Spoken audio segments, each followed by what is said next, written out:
मैं आपसे विनती करती हूँ महारानी, मुझे बता दीजिए मेरा पुत्र कहाँ है, उसे मुझसे मत छीनिए। ये क्या कह रही है तू? मुझे कैसे ज्ञात होगा कि गरुड़ कहाँ है?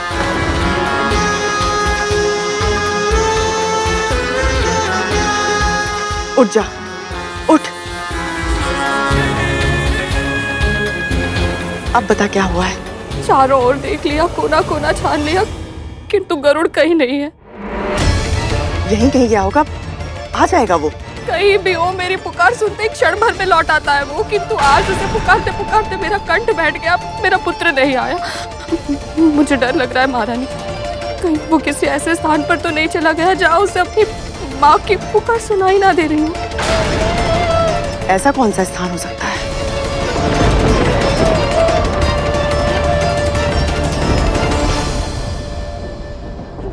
कहीं ये मुझसे कुछ छुपा तो नहीं रही?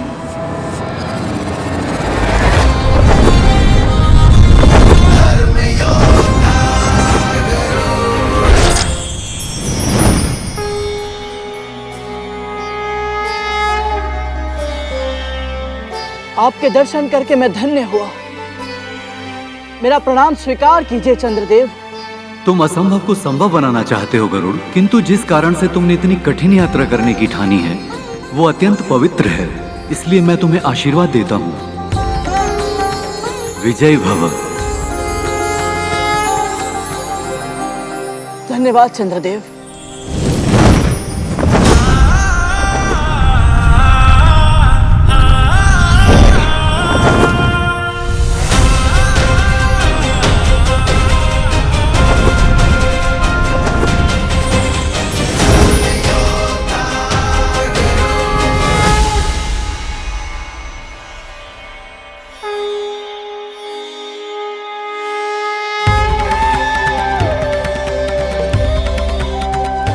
अंधकार को समूल नष्ट करने वाले, प्राणियों में शुभ और मंगल की भावना का संचार करने वाले भगवान श्री सूर्यदेव को मेरा प्रणाम।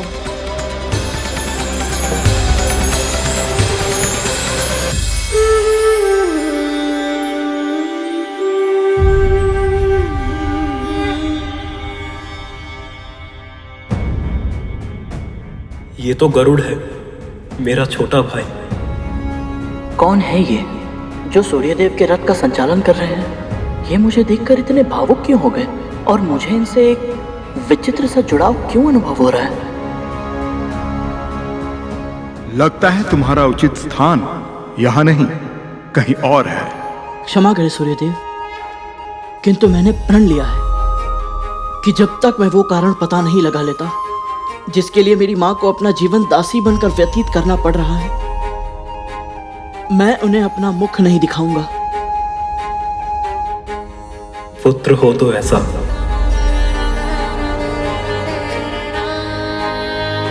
तुम्हारी भावना, इच्छा शक्ति, शारीरिक बल अद्भुत है गरुड़,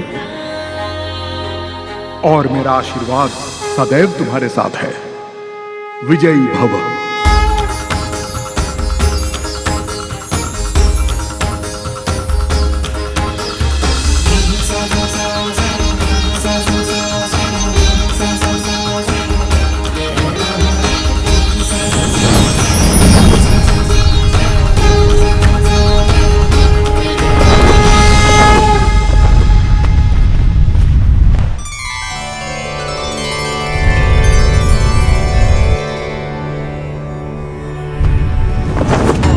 स्वर्ग इतना सुंदर स्थान है पुत्र, कोई एक बार वहां चला जाए तो फिर कभी वहां से बाहर आना ही नहीं चाहता। एक विराट वृक्ष भी है वहां, कल्प वृक्ष। यदि कोई सच्चे हृदय से कुछ भी मांगे तो उसकी इच्छा अवश्य पूर्ण होती है।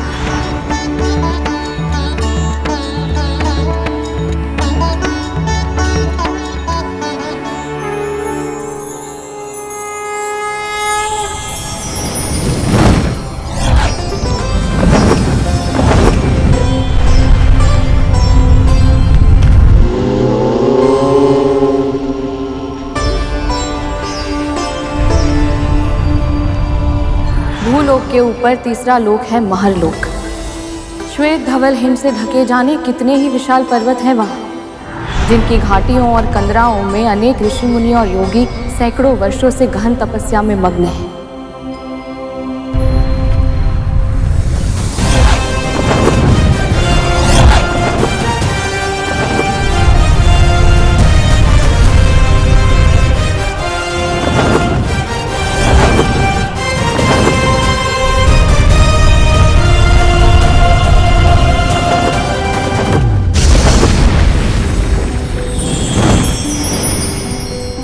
जनलोक पितामह ब्रह्मा के सबसे बड़े पुत्रों सनक, सनातन, सनंदन और सनत कुमार का निवास स्थान है। ना इन्हें कोई भौतिक कामना है, ना ही आध्यात्मिक इच्छा।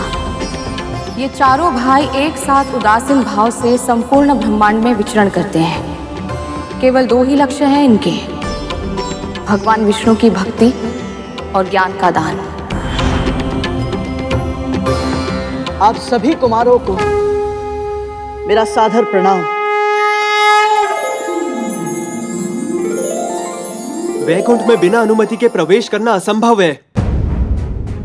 तुम्हें द्वार पर ही रोक दिया जाएगा। पांचों इंद्रियों पर नियंत्रण खो बैठोगे तुम और पृथ्वी पर वापस फेंक दिए जाओगे। और नीचे गिरते समय तुम्हारा वेग इतना अधिक होगा कि तुम संभल नहीं पाओगे। तुम मारे जाओगे गरुड़। लौट जाओ, लौट जाओ। तेरे पुत्र पर तेरा नियंत्रण नहीं है और तू मेरे पुत्रों पर आरोप लगा रही है। मेरा वो आशय नहीं है महारानी। मैंने तो बस राजकुमारों को ये बात करते हुए सुना था कि गरुड़ के सामने उनके मुख से सत्य निकलने वाला था। सही सही बता, क्या शब्द सुने थे तूने? संकट को तो आप दोनों ने भी आमंत्रित कर लिया था। यदि तक्षक भैया और कालिया भैया समय पर आपको नहीं रोकते तो आप तो गरुड़ के सामने सारा सच उगल देते।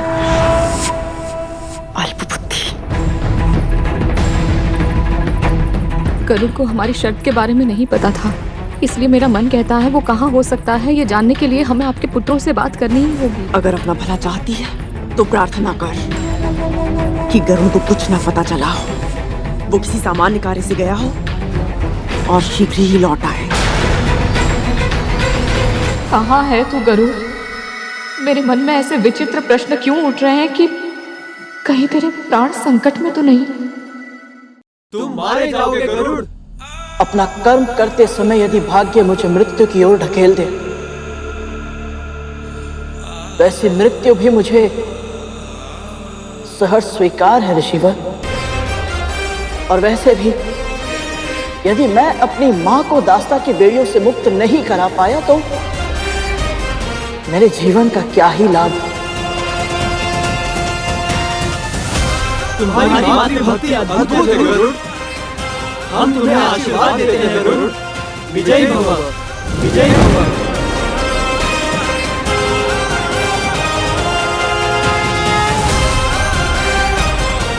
धन्यवाद।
ये सुनहरी आभा तुझे तेरे पिता से ही मिली है। उनके बारे में और बताइए ना। परम पिता ब्रह्मा के मानस पुत्र हुए महर्षि मरीचि और उनके पुत्र हुए तेरे पिता ऋषि गणों में श्रेष्ठ प्रजापति कश्यप। उन्होंने अपने कुल के विस्तार के लिए देव, दानव, पशु, पक्षी, वृक्ष, कीट आदि की रचना की। समस्त संसार में जो कुछ भी चेतन है, जो एक, दो या अनेक पैरों पर चलता, तैरता या उड़ता है, उन सब का अस्तित्व तेरे पिता की तप शक्ति से ही संभव हुआ है। वो सदा परम ब्रह्म में रहते हैं, इसलिए उन्हें सत्यलोक में एक विशेष स्थान प्राप्त हुआ है। पिताजी,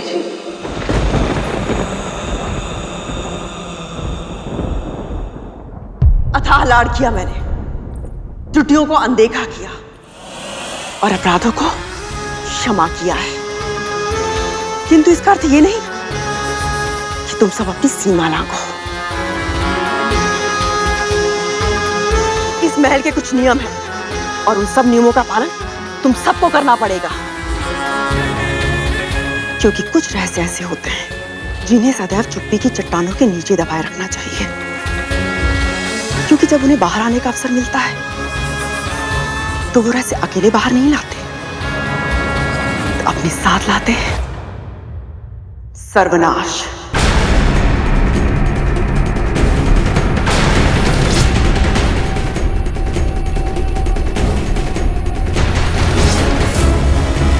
आपके पुत्रों को बड़ी से बड़ी चट्टानों के नीचे रेंग कर अपने शिकार को दबोचने का अभ्यास है मां।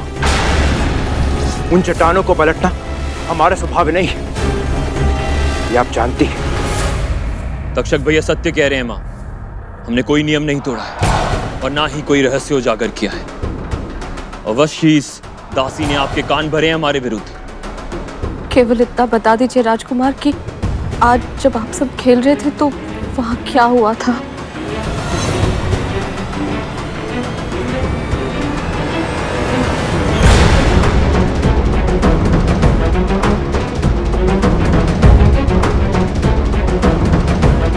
मैं बताता हूं मां।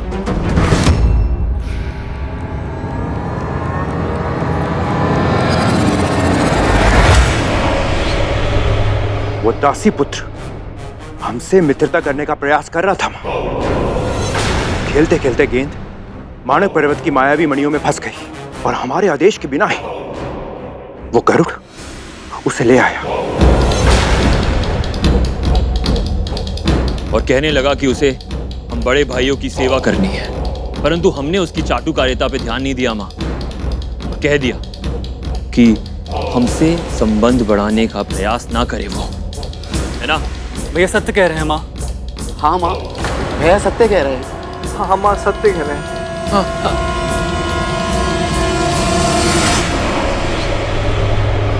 ठीक से स्मरण करो, इसके अतिरिक्त कोई और बात तो नहीं हुई थी ना? नहीं मां, नहीं मां, नहीं मां, नहीं। सुन लिया?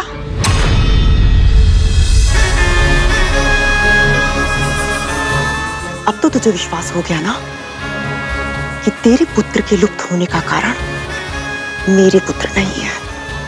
यदि तक्षक भैया और कालिया भैया समय पर आपको नहीं रोकते तो आप तो गरुड़ के सामने सारा सच उगल देते। माँ, वैकुंठ है कहाँ? कितनी दूर है? और वहाँ कैसे जा सकते हैं माँ? मैंने सुना था राजकुमार गरुड़ को कोई सत्य बताने वाले थे। सत्य क्या था? क्या उसका संबंध वैकुंठ से है? पुत्र गरुड़, ये क्या कर रहे हो? अपने उद्देश्य को भूलकर तुम यहाँ क्यों रुक गए? एक बार किसी कार्य को करने का निश्चय कर लो तो फिर मन को भटकने नहीं देना चाहिए। जाओ और अपने लक्ष्य को पूरा करो।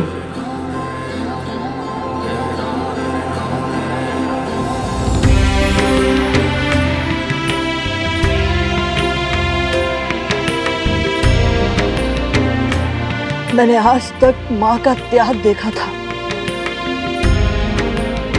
आज आपकी तपस्या भी देख ली। अब मेरा निश्चय और भी दृढ़ हो गया है। मैं ऐसा पुत्र बनूंगा जिस पर आप दोनों को गर्व होगा।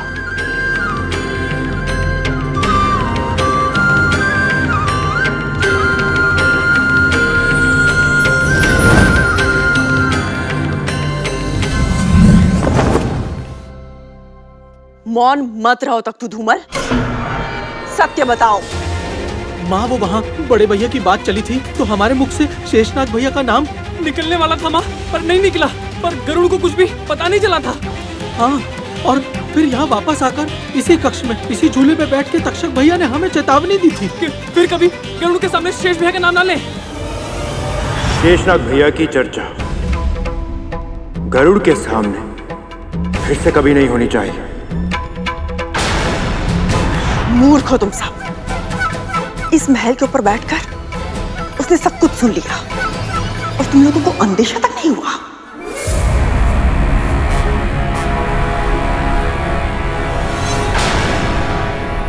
अति सदैव बुरी होती है विंता। आज तेरे पुत्र ने अति की बुद्धि लगाई है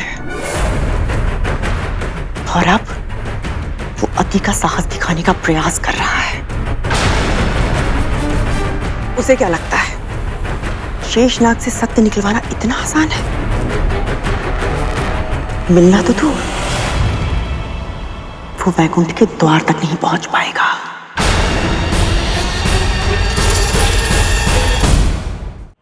सूर्य का ताप उसके पंख जला देगा। अंतरिक्ष की शीत उसकी धमनियों में चल रहे रक्त को जमाकर हिम में बदल देगी। अनंत ब्रह्मांड की यात्रा का संघर्ष उसके तन को ही नहीं, उसकी आत्मा को भी थका देगा और वो शीघ्र ही टूटकर इस पृथ्वी पर आ गिरेगा। इतने वर्षों तक तूने अपने पुत्र के जन्म लेने की प्रतीक्षा की है, किंतु अब उसकी मृत्यु की प्रतीक्षा कर।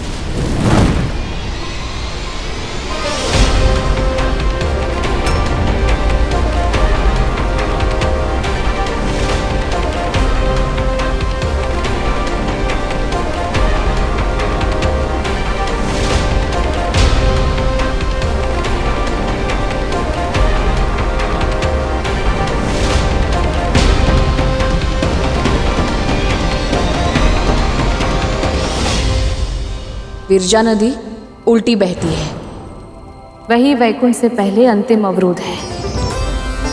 सामान्य प्राणी उस विराट नदी को पार नहीं कर सकते। केवल वही महान आत्माएं इस कार्य में सफल होती हैं जिन पर भगवान विष्णु का आशीर्वाद होता है। और यदि कोई उनकी इच्छा के विरुद्ध वैकुंठ पहुंचने का प्रयास करता है तो विरजा नदी उसे स्वयं में समाहित कर उसके प्राण हर लेती है। परिणाम चाहे जो भी हो, किंतु मैं अपने प्रश्नों के उत्तर लिए बिना नहीं जाऊंगा। मां की स्वतंत्रता मेरे प्राणों से अधिक मूल्यवान है।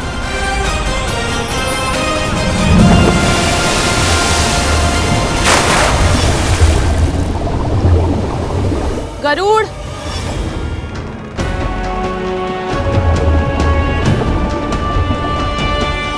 गरुड़,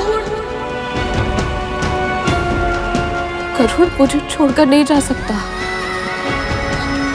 मेरा पुत्र तो मेरे मन की बात बिना कहे ही जान जाता है, तो वो मुझे छोड़कर कैसे जा सकता है?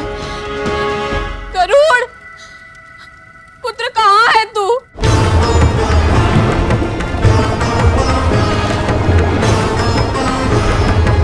गरुड़, कहाँ है तू?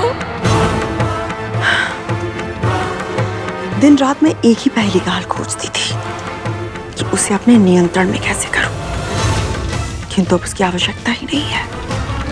यदि सच में गरुड़ वैकुंठ के रास्ते पर गया है तो समझो वो कांटा मेरे मार्ग से सदैव सदैव के लिए हट गया है।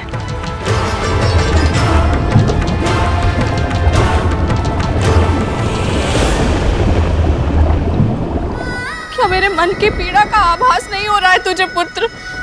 तू जहां भी है लौट कर आजा गरुड़। तेरे बिना मेरा जीवन व्यर्थ है।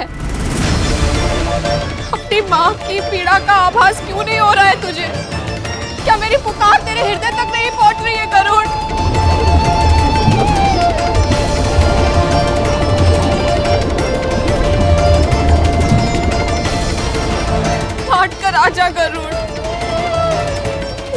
राजा।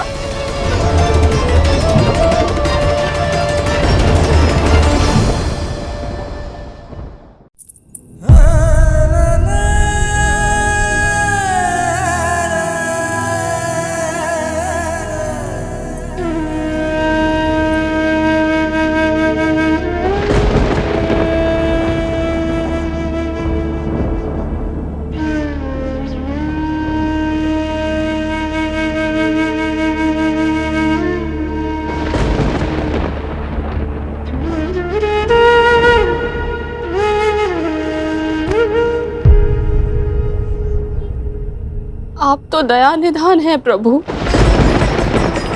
संकट में अपनी भक्त का साथ मत छोड़िए। मैं अपने पुत्र के बिना जीवित नहीं रह सकती श्री विष्णु। मेरे गरुड़ की रक्षा कीजिए, मेरे पुत्र की रक्षा कीजिए, रक्षा कीजिए मेरे पुत्र की। ओम विष्णुवे नमः। ओम विष्णुवे नमः। ओम विष्णुवे नमः। ओम विष्णुवे नमः। ओम विष्णुवे नमः। ओम विष्णुवे नमः। ओम विष्णुवे नमः। ओम विष्णुवे नमः। ओम विष्णुवे नमः। ओम विष्णुवे नमः। प्राण का मूल तत्व भी श्री विष्णु है और जीवन की प्रेरणा भी। दुखों का हरण करने वाले, संकटों का नाश करने वाले मेरे प्रभु अपने भक्तों की एक पुकार पर दौड़े चले आते हैं। जो उनकी आराधना करते हैं, भगवान विष्णु सदैव प्रत्येक परिस्थिति में उनकी रक्षा अवश्य करते हैं। ओम विष्णुवे नमः। ओम विष्णुवे नमः। ओम विष्णुवे नमः। ओम विष्णुवे नमः। ओम विष्णुवे नमः। ओम विष्णुवे नमः। ओम विष्णुवे नमः। ओम विष्णुवे नमः। ओम विष्णुवे नमः। ओम विष्णुवे नमः।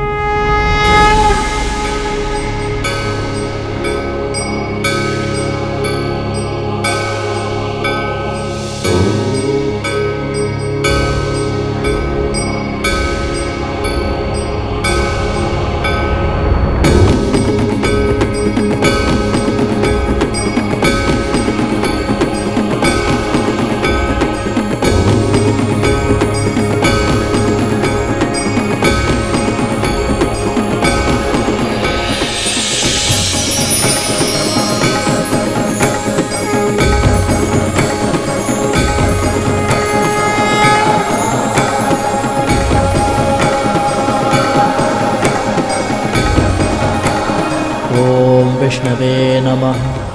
ओम विष्णवे नमः। ओम विष्णवे नमः। ओम विष्णवे नमः। ओम विष्णवे नमः।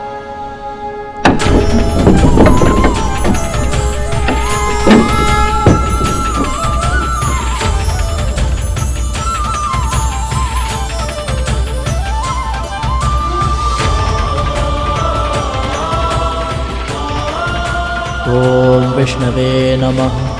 ओम विष्णवे नमः। ओम विष्णवे नमः।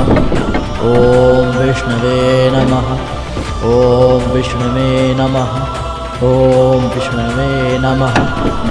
ओम विष्णवे नमः। ओम विष्णवे नमः। ओम विष्णवे नमः। ओम विष्णवे नमः। ओम विष्णुवे नमः। ओम विष्णुवे नमः।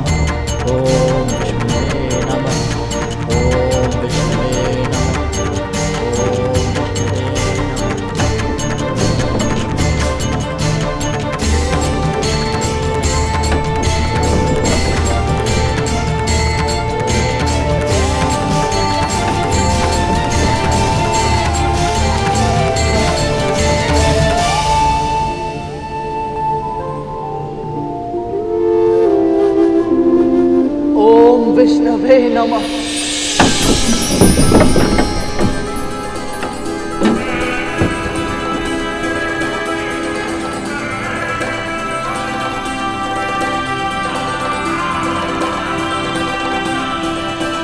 ओम विष्णुवे नमः।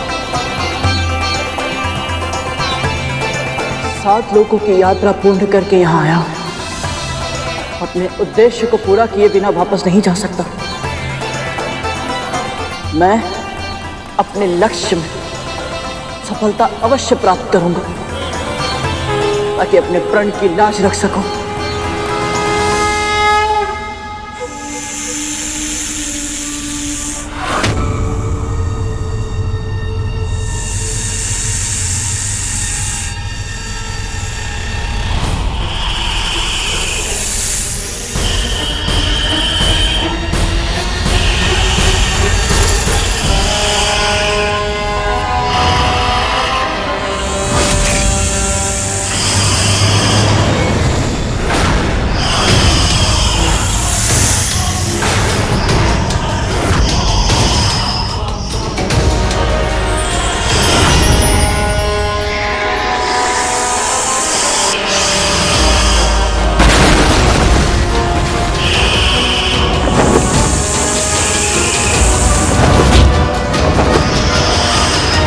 इतनी बड़ी दृष्टता, बिना अनुमति यहाँ प्रवेश कैसे किया? जब तक मैं अपना प्रण पूर्ण नहीं कर लेता, मैं पीछे नहीं हटूंगा।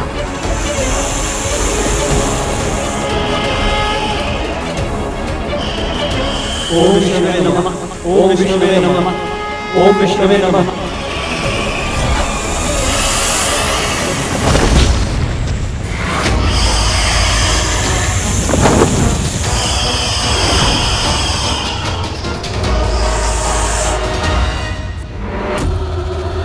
तू कितना भी प्रयास कर ले कद्रू, नियति से जीतना संभव नहीं है। होनी तो होकर ही रहती है।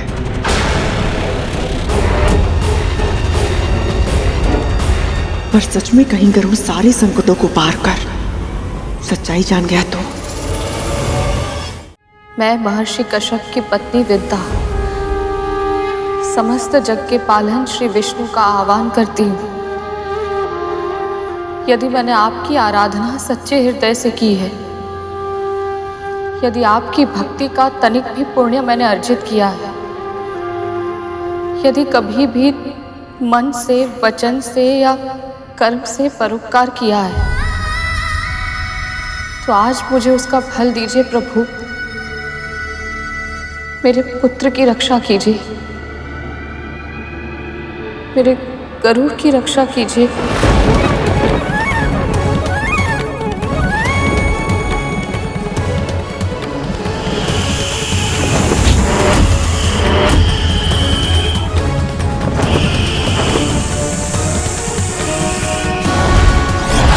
ओम विष्णुवे नमः, ओम विष्णुवे नमः, ओम विष्णुवे नमः, ओम विष्णुवे नमः।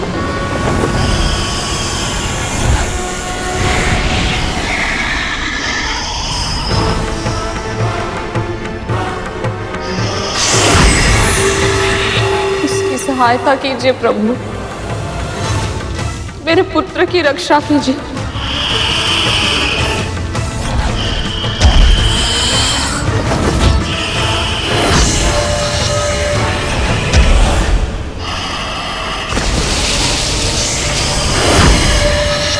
उसने आपके धाम वैकुंठ में प्रवेश करने का प्रण लिया है, इसके लिए उसे दंड मत दीजिए।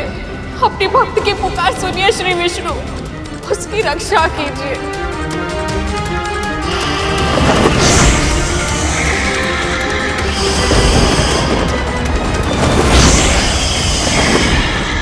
उसकी सहायता कीजिए प्रभु, मेरे पुत्र की रक्षा कीजिए, रक्षा कीजिए मेरे पुत्र की।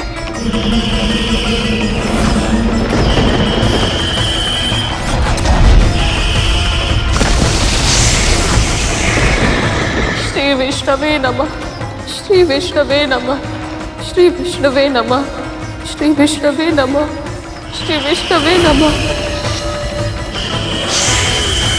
श्री विष्णवे नमः, श्री विष्णवे नमः, श्री विष्णवे नमः, श्री विष्णवे नमः, श्री विष्णवे नमः, श्री विष्णवे नमः, श्री विष्णवे नमः, श्री विष्णवे नमः, श्री विष्णवे नमः।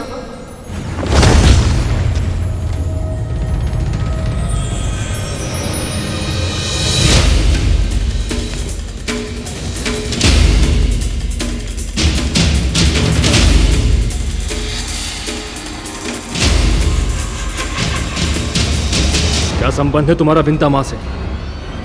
ब्रह्मपुत्र कश्यप और दक्ष प्रजापति के पुत्र मां विंता का पुत्र हूं मैं, गरुड़।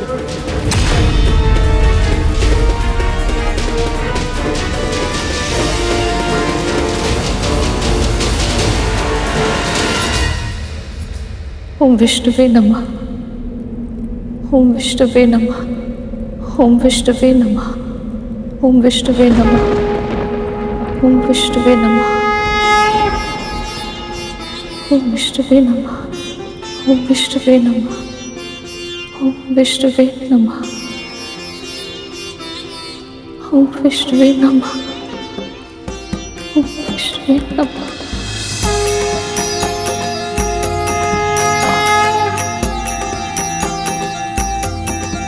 मेरी पुकार सुन ली आपने। आपका कोटि कोटि धन्यवाद प्रभु। आपकी सदाएं जय। मैं कुछ भोग लेकर आती हूँ।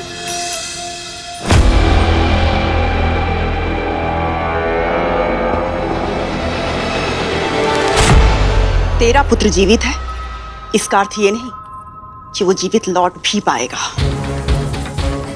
दीदी, महारानी ऐसा मत कहिए। आपको जो दंड देना है आप मुझे दीजिए। अपने क्रोध का पात्र मेरे पुत्र को मत बनाइए। संसार का नियम है, हर कर्म का प्रतिकर्म होता है। तूने अगर अपने पुत्र गरुड़ को वैकुंठ का रास्ता बताया है तो ये तेरा कर्म था, अब फल तो भुगतना ही होगा। यदि सच में तेरा पुत्र गरुड़ वैकुंठ गया है तो उसकी मृत्यु की उत्तरदायी तू स्वयं होगी। भले ही तेरा पुत्र भी जीवित हो, किंतु इससे पहले कि वो मेरे या मेरे पुत्रों के लिए संकट बने, मैं स्वयं उसे मृत्यु के घाट उतार दूंगी। सदा सदा के लिए वैकुंठ भेज दूंगी गरुड़ को।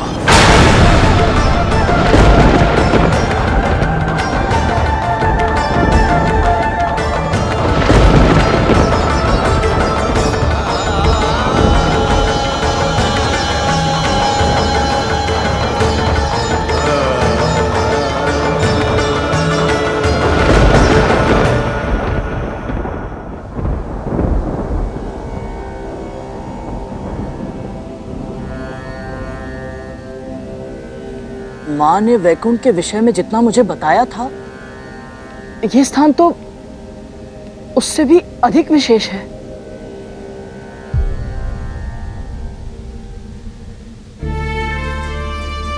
किंतु यही कहना चाहते हो ना? किंतु हाँ, किंतु यहाँ कोई दिखाई क्यों नहीं दे रहा? सब श्रीहीन सा लग रहा है। भैया, प्रभु विष्णु और माँ लक्ष्मी कहाँ हैं?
पुत्र के वियोग में कहीं इसने अपना मानसिक संतुलन तो नहीं खो दिया? हाँ, एक साथ हंस भी रही है और रो भी रही है। ये कैसे विचित्र स्थिति है? कुछ समझ नहीं आता कालिया भैया। विचित्र बात तो ये है कि आज दासी माँ पर हमारे होने का कोई प्रभाव नहीं पड़ा। डराने की हमारी युक्ति पुरानी हो गई है भैया। क्या बक रहा है? सत्य ही तो कह रहा है धूमल। अवश्य उस दासी पुत्र ने कुछ ना कुछ तो ऐसा किया है जिससे ये प्रसन्न भी है और दुखी भी। कहीं वो शेषनाग भैया तक तो नहीं पहुंच गया?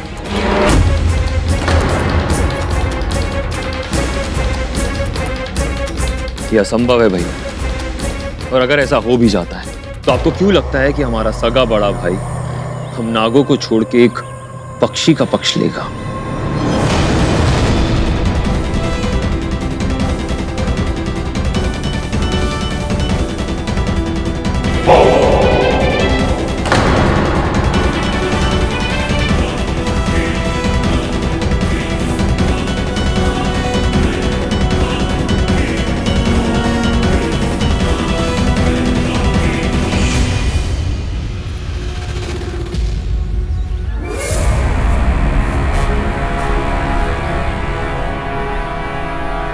यदि गरुड़ अपने भाई अनंत को मिलने में सफल हो गया तो उसे अतीत का सत्य पता चल जाएगा। जो प्रश्न उसके सुख चैन पर कुंडली मारकर बैठे हैं उनके उत्तर मिल गए तो मेरा सत्य आज मेरे ही पुत्र के प्राणों का शत्रु बन गया है। अपनी त्रुटियों के कारण अपने पहले पुत्र अरुण को तो कष्ट का भागी बना चुकी हूं मैं। अब गरुड़ को भी मेरे पापों का दंड भुगतना होगा। नहीं, मैं ऐसा नहीं होने दे सकती, किसी भी मूल्य पर नहीं।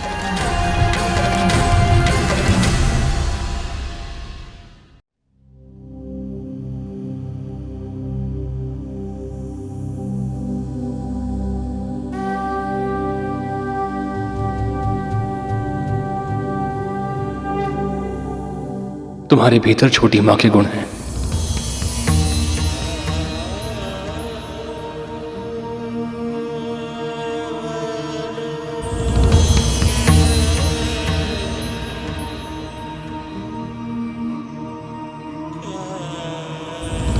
इससे अधिक गर्व की बात मेरे लिए और क्या हो सकती है भैया। माँ ने जब मुझे आशीर्वाद दिया था कि मैं प्रभु विष्णु के चरणों की सेवा में अपना संपूर्ण जीवन समर्पित कर दूं, तो उस समय मुझे इसका महत्व समझ ही नहीं आया था। किंतु आज परमात्मा के साक्षात दर्शन करने के बाद मुझे यह आभास हुआ कि मां ने मुझे जो आशीर्वाद दिया था उसके पीछे मेरे लिए इतने बड़े सुख की कामना छिपी थी।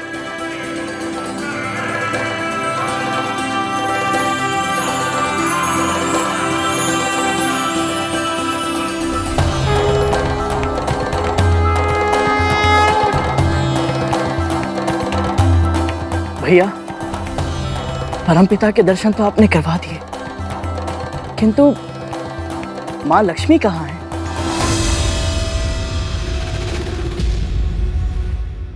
माँ लक्ष्मी और प्रभु का वियोग हो गया है और इसी कारण दुखी होकर प्रभु गहन ध्यान में चले गए हैं।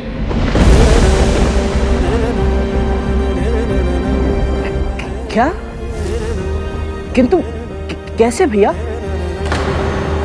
और आपने माँ लक्ष्मी को रोका क्यों नहीं? आप तो यहीं रहते हैं ना। और भैया आप यहाँ क्यों रहते हैं? अपने भाइयों के साथ, बड़ी माँ के साथ क्यों नहीं रहते? और वहां आपका नाम लेना वर्जित क्यों है भैया? शांत हो जाओ गरुड़। इतने प्रश्न एक साथ पूछोगे तो उत्तर कैसे सुन पाओगे? क्षमा कीजिए भैया, माँ भी यही कहती है कि मैं बहुत प्रश्न पूछता हूँ, किंतु मैं भी क्या करूं भैया। माँ को मैं कितना भी पूछूं वो मुझे कुछ नहीं बताती है। इसीलिए मैं सबसे प्रश्न पूछता रहता हूँ, और जब तक मुझे अपने प्रश्नों के उत्तर नहीं मिलेंगे भैया, मैं अपना उद्देश्य कैसे पूरा कर पाऊंगा। कौन सा उद्देश्य?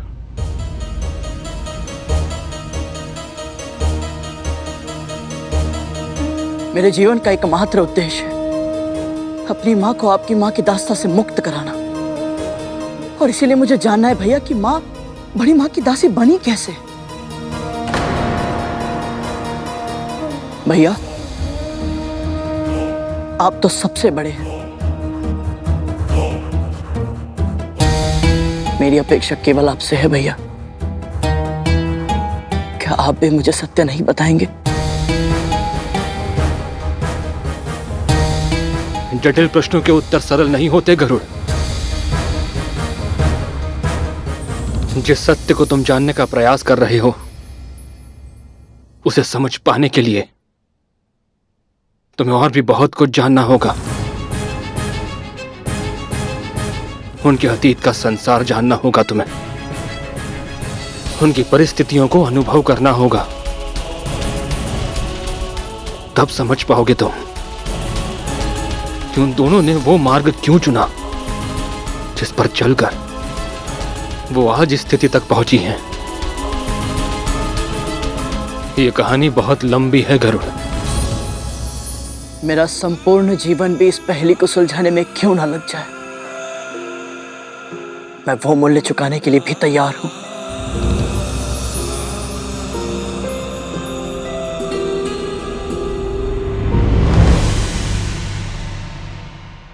ठीक है गरुड़, मैं प्रारंभ से आरंभ करता हूं। पहले ब्रह्मांड ऐसा नहीं था जैसा आज है, केवल शून्य था। केवल ओम का नाद था चारों ओर।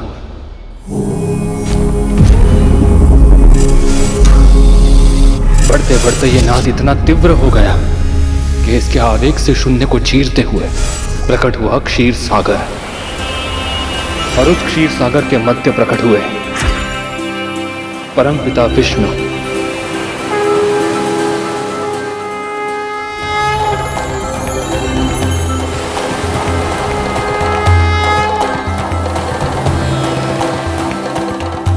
फिर प्रभु विष्णु की नाभि से एक कमल के ऊपर ब्रह्मा जी की उत्पत्ति हुई।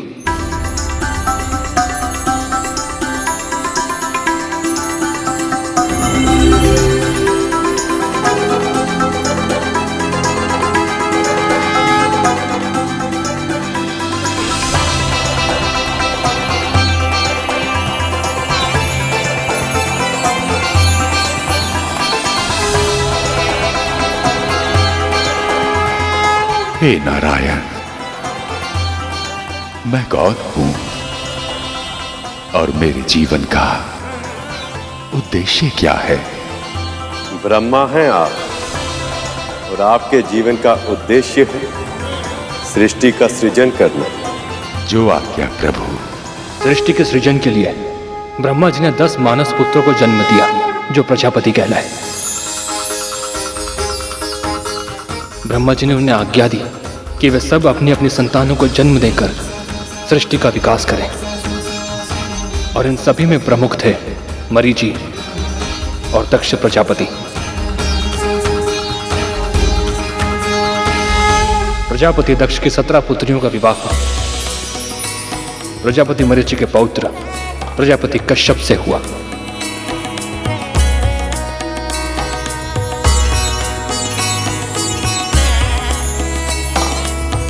इनमें अदिति से देवताओं का और दिति से दानवों का जन्म हुआ। किंतु भैया, एक पिता की इतनी अलग अलग प्रकार की संतानें, ये कैसे संभव है? प्रजापति दक्ष ने सृष्टि के सृजन और संतुलन के लिए नियम बनाए। उन्होंने प्रत्येक जीव की प्रकृति, प्रवृत्ति और आकृति को अलग अलग गुण दिए। इन गुणों के आपसी समागम से अलग अलग जातियों का जन्म हुआ। पिता एक थे, परंतु माताओं के गुण, मनोभाव और स्वभाव अलग अलग थे, जिस कारण उनकी संतानें भी अलग अलग प्रकृति, प्रवृत्ति और आकृति की हुई।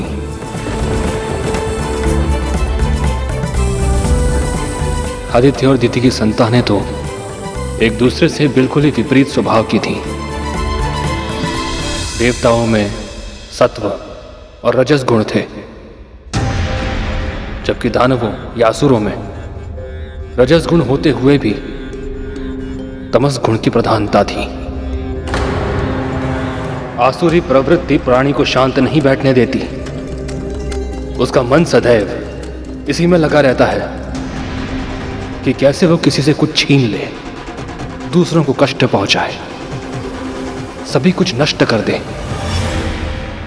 उनके इसी विनाशकारी स्वभाव के कारण उनका युद्ध देवताओं से होने लगा और समय के साथ साथ ये देव असुर महासंग्राम में बदल गया।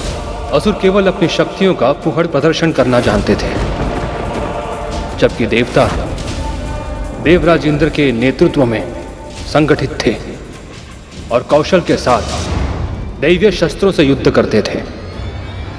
असुर बार बार हारने लगे। इसी कारण उनकी माता दिति स्वयं को अपमानित अनुभव करने लगी और दूसरी ओर देवताओं की माता आदिति, उनका सम्मान दिन प्रतिदिन बढ़ने लगा, क्योंकि उनके पुत्र बलशाली थे, गुणकारी थे।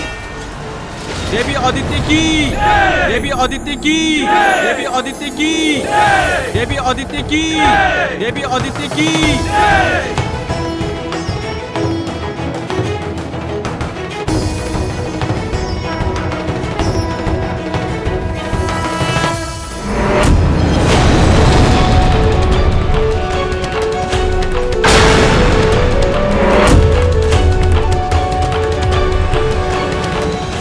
बीच में रोकने के लिए क्षमा चाहता हूं भैया, किंतु देवों और असुरों के बीच की शत्रुता का, उनके महासंग्राम का मेरी मां की दासत्व से क्या संबंध है? संबंध है गरुड़, गहरा संबंध है।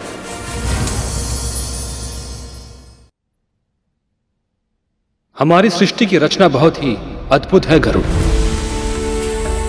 सृष्टि के किसी भाग में यदि एक तितली भी अपने पंख फड़फड़ाती है ना,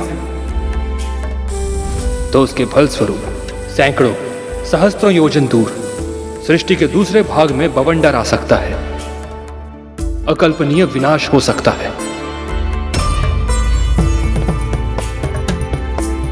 अपने पुत्रों के स्वभाव के कारण दिति और अदिति के बीच जो कुछ भी हो रहा था, प्रजापति कश्यप की दूसरी पत्नियां विंता और कद्रू वो सब देख रही थी। उन्होंने जो कुछ भी देखा, अनुभव किया, समझा,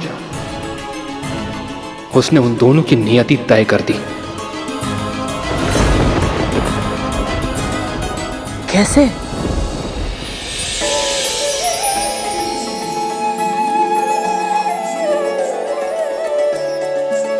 आज जीत के दिखाओ तो मानू। अभी दौड़ समाप्त नहीं हुई दीदी।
हर बार कैसे जीत जाती हो तुम विंता? आनंद तो दौड़ में है दीदी, फिर चाहे मैं जीतूं या आप, बात तो एक ही है। सच कहा तुमने। असली माँ तो फल का नहीं, कर्म का होता है। तुम्हारी यही बातें मेरा मन मोह लेती है। बस बस दीदी, प्रशंसा अभिमान को जन्म देती है और मैं नहीं चाहती कि मैं कभी भी अपने नाम से विपरीत आचरण करूं। सदैव विनीत रहूं, यही इच्छा है मेरी। लो, हम कर्म की बात कर रहे थे, किंतु वो कर्म करना भूल गए जिसके लिए हम यहाँ आए हैं। मैं पूजा की सामग्री तैयार करती हूँ और मैं चंदन घिसकर लेप बना लेती हूँ। नहीं, बिल्कुल भी नहीं। चंदन घिसने का कार्य परिश्रम का होता है, वो मैं कर लूंगी। तुम्हारे ये फूल से हाथ केवल प्रभु पर फूल चढ़ाने का कार्य करेंगे। इन प्यारे से हाथों को मैं कभी कोई कष्ट नहीं होने दूंगी। पर दीदी आप... नहीं, अपनी दीदी का आदेश नहीं मानोगी? ठीक है।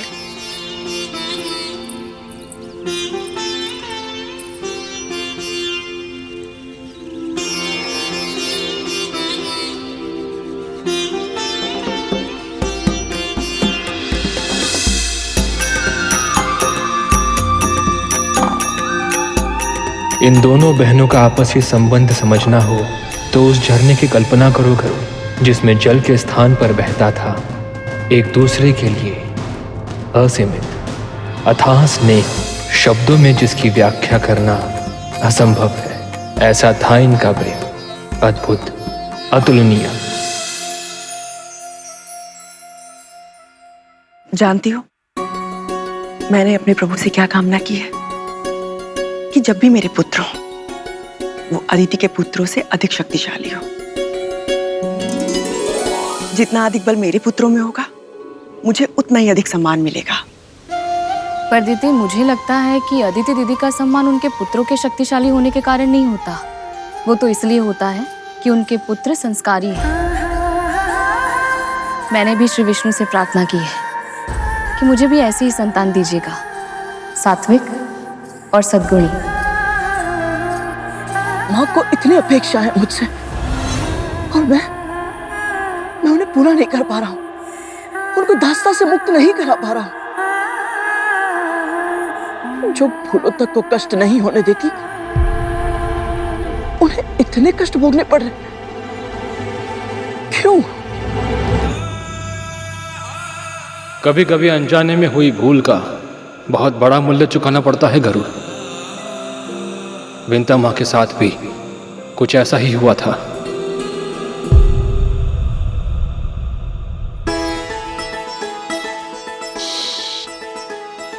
कितने सुंदर पंख हैं इसके।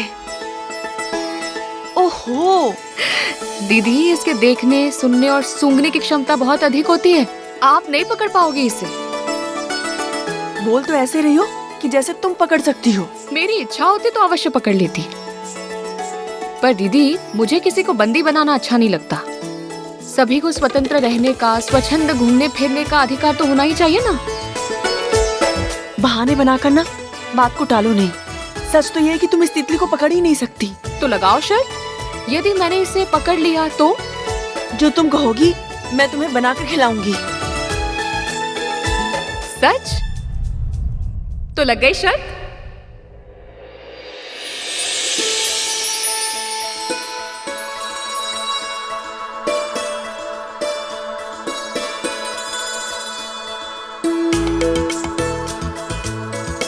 एक ही स्थान पे खड़े होकर उसे देखती रहोगी और उसे पकड़ने का प्रयास भी करोगी। वो श्वेत पुष्प देख रही हो? उस पर उसके बैठने की प्रतीक्षा कर रही हूँ। तुम्हें कैसे पता कि वो उस पे बैठेगी या नहीं? यदि नहीं बैठी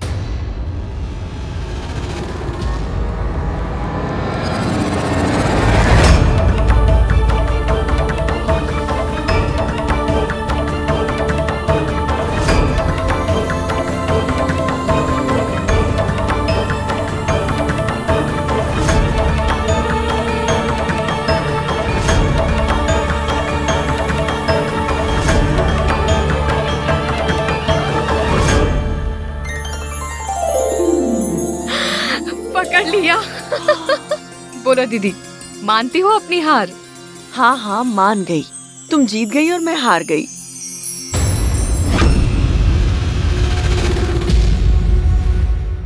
इसका पंख टूट गया क्या? क्षमा करना तितली, तुम्हारी वेदना का पता ही नहीं चला। अनजाने में बहुत बड़ा अपराध हो गया मुझसे।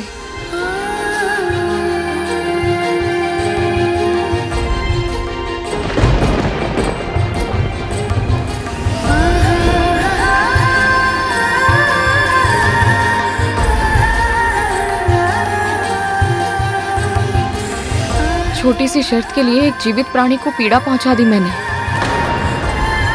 हे प्रभु, मैं प्रण करती हूँ, आज के बाद ऐसा पाप कभी नहीं करूंगी। तुम व्यर्थ ही चिंता कर रही हो। तितली ठीक है, उसे कुछ नहीं हुआ। कुछ तो हुआ है ना दीदी, कष्ट हुआ है उसे। तुम भी ना कितना सोचती हो। यदि सोचना ही है ना तो ये सोचो कि मैं तुम्हारे लिए क्या पकवान बनाऊं। शर्त तो हार गई हूँ, दंड तो भुगतना ही होगा। आनंद तो शर्त लगाने में है दीदी, फिर चाहे मैं जीतूं या आप, बात तो एक ही है। और बहनों में शर्त केवल खेल के लिए होती है, उसे निभाने की आवश्यकता नहीं होती। एक दूसरे के लिए जो स्नेह इन दोनों के हृदय में है, उसे देखकर तो मैं सोच भी नहीं सकता कि बड़ी माँ ने माँ को दासी बना कर रखा है। यह स्थिति आई कैसे भैया? ये स्थिति उन दोनों का भाग्य कैसे बनी, इसके अनेक कारण थे, किंतु सबसे महत्वपूर्ण कारण था विंता मां से अनजाने में हुआ एक अपराध। छोटी सी शर्त के लिए उन्होंने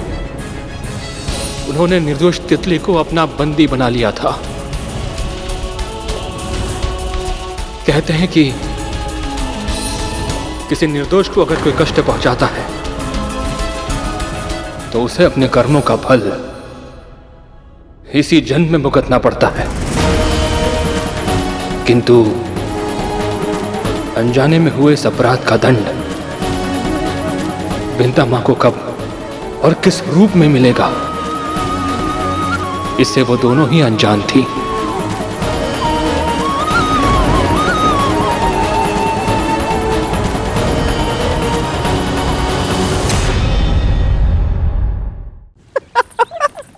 ओम नमः शिवाय, ओम नमः शिवाय। महर्षि दुर्वासा, ओम नमः शिवाय। मैंने पिताजी से सुना है ये अत्यंत क्रोधी स्वभाव के हैं, तनिक सी बात पर भयानक भयानक श्राप देते हैं। ओम नमः शिवाय। हाँ, मैंने भी सुना था। अपनी पत्नी की छोटी सी भूल पर उन्हें कतली का वृक्ष बनने का श्राप दे दिया था इन्होंने। ओम नमः शिवाय। महर्षि दुर्वासा इतने क्रोधी थे तो फिर सभी उनका इतना सम्मान क्यों करते थे भैया? क्योंकि उनका मन साफ था। कहते हैं जहां क्रोध होता है अन्न भी वहीं होता है। जहां क्रोध होता है अन्न भी वहीं होता है, अर्थात सच्चे हृदय से यदि कोई क्रोध करता है तो वो भी हमारे लाभ के लिए ही होता है। ऐसे क्रोध करने से हमारा विकास होता है, हम और अधिक समृद्ध होते हैं। इसी प्रकार महर्षि दुर्वासा के श्राप से सदैव समाज का भला ही होता था।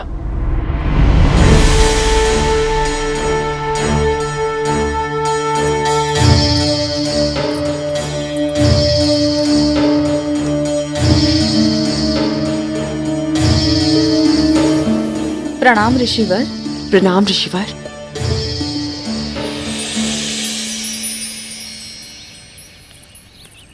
ये क्या है?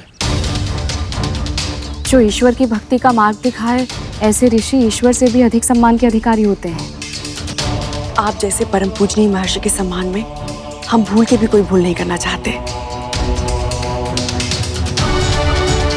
तो संतान प्राप्ति की इच्छा से प्रभु श्री विष्णु की पूजा कर रही है।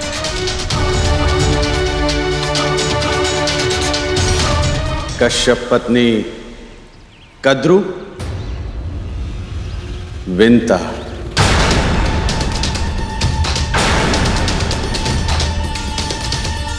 स्वयं नीलकंठ भगवान शिव जी ने एक यज्ञ के फलस्वरूप मुझे ये माला दी थी। इसे जो धारण करेगा उसे ऐसी प्रतापी संतान प्राप्त होगी जिसके नाम और यश की कीर्ति समस्त ब्रह्मांड में फैलेगी। किंतु ये माला एक और तुम दो। कैसे निर्धारित करूं कि ये किसे मिलनी चाहिए? तुम में से अधिक उपयुक्त कौन है?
तुम्हारी मनोकामना भी अवश्य पूर्ण होगी।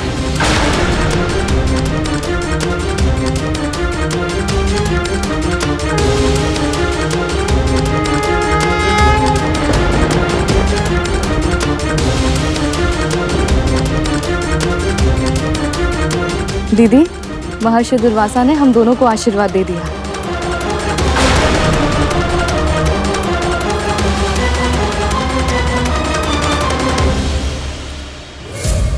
इतनी सी बात थी।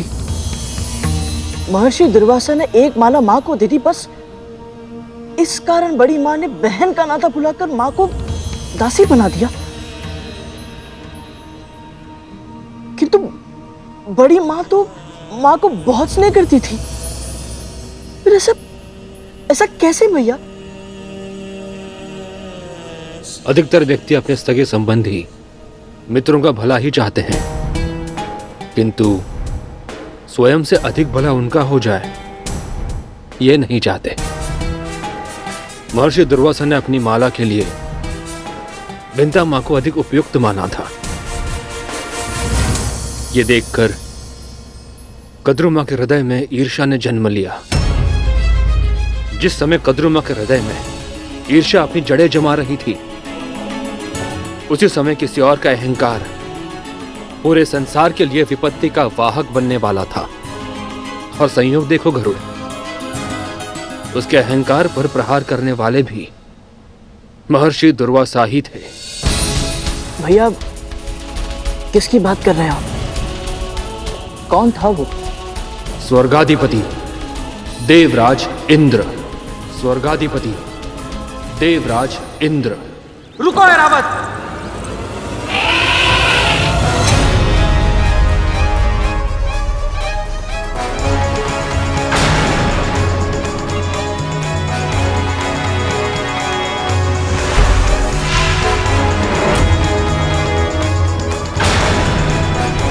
प्रणाम महर्षि।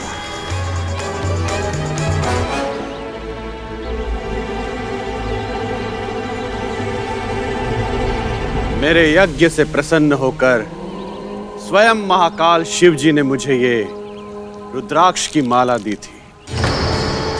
जो भी इसे धारण करेगा, विजय श्री सदैव उसके साथ रहेगी। यश उसके भाग्य का दास होगा और समृद्धि उसकी इच्छा की दासी। मैं तो बैरागी ऋषि हूं, मुझे इन सब की कोई आवश्यकता नहीं। इसीलिए इसे आप धारण कर लीजिए देवराज। जो आज्ञा महर्षि।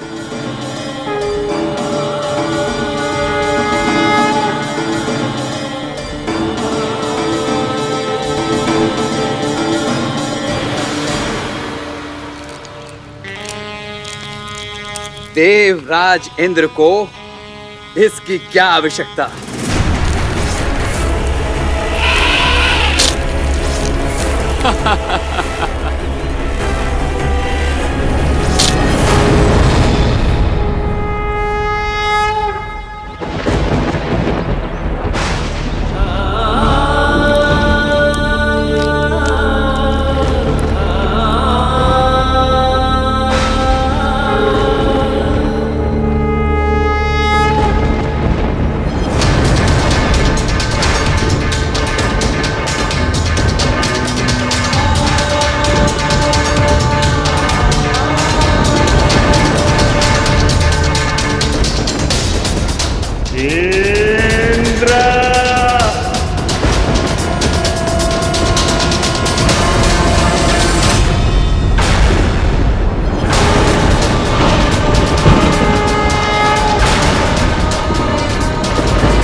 विजय श्री की प्रतीक परम पूजनीय रुद्राक्ष की माला मेरे आशीर्वाद और उससे भी अधिक मेरे आराध्य भगवान शिव के वरदान का पाठ किया है।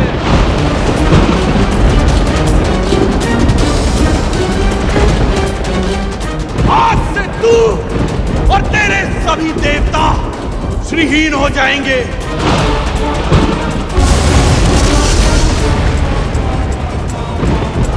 तेरा ऐश्वर्य भूमि में मिल जाएगा, श्री समुद्र में चली जाएगी। ये मेरा श्राप है तुझे।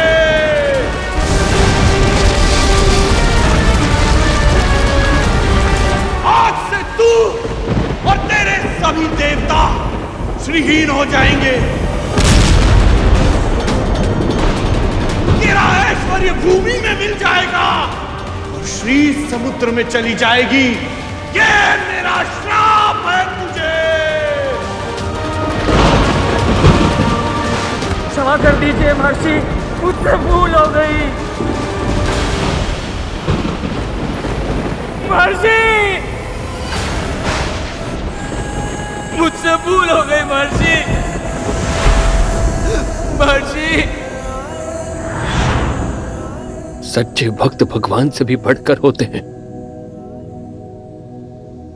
और महादेव के परम भक्त महर्षि दुर्वासा का अपमान करके देवराज ने केवल स्वयं को दुख नहीं दिया था, पूरे संसार को कष्ट में डाल दिया था। और सबसे अधिक पीड़ा हुई थी मेरे प्रभु नारायण और माता लक्ष्मी को।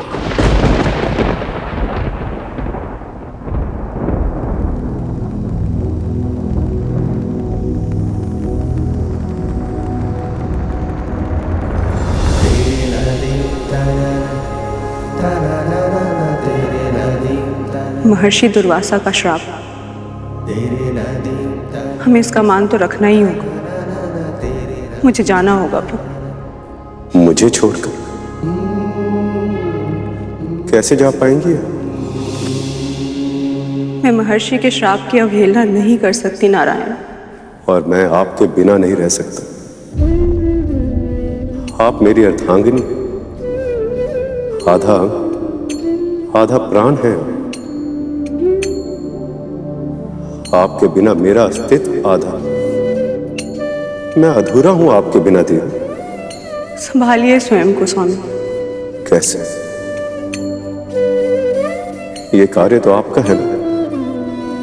मैं संसार को इसलिए संभाल पाता क्योंकि आप मुझे संभालती। आपके बिना ना तो मेरी गति है देव और ना ही संसार का परिचालन। सच्चे हृदय से उपजा क्रोध समाज के विकास का कारण बनता है प्रभु। संभव है कि महर्षि के पवित्र मुख से ये श्राप जगत कल्याण के लिए निकला, और क्या पता हमारे इस वियोग के पीछे कोई बहुत वियोग, ये शब्द ही अकल्पनीय, केवल सुनने से ही असहनीय पीड़ा हो रही है। जब पालन करना होगा तब क्या होगा?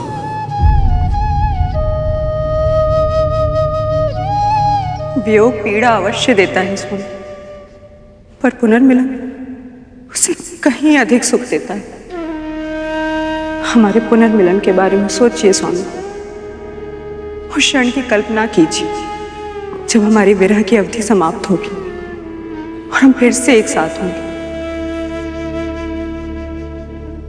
कितना सुख, कितना अद्भुत होगा वो पल।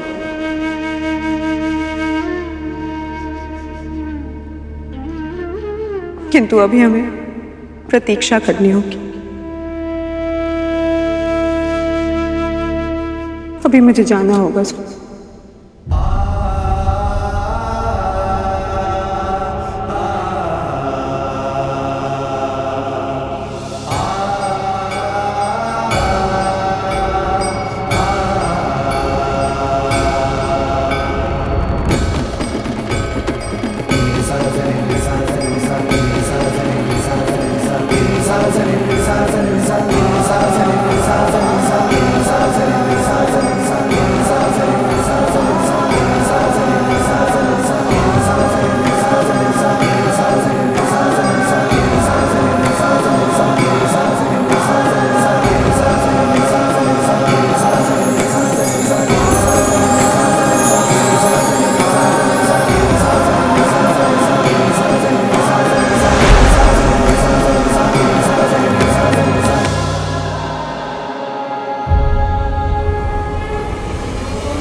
श्री का ही दूसरा नाम है लक्ष्मी। जब महर्षि दुर्वासा के श्राप के कारण श्री अर्थात लक्ष्मी समुद्र में चली गई, तो प्रभु नारायण भी समाधि में लीन हो गए। तब केवल वैकुंठ ही नहीं, सारा संसार श्रीहीन हो गया था। जगत की सारी आभा, सारी शोभा लुप्त हो गई।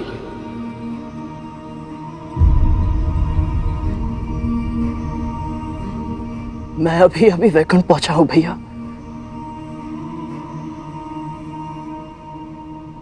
फिर भी यहाँ की वायु में जो पीड़ा का आभास है उसे अनुभव कर पा रहा हूं मैं कल्पना कर सकता हूं भैया कि प्रभु विष्णु और मां लक्ष्मी के लिए विरह कितना दुखदायक रहा होगा।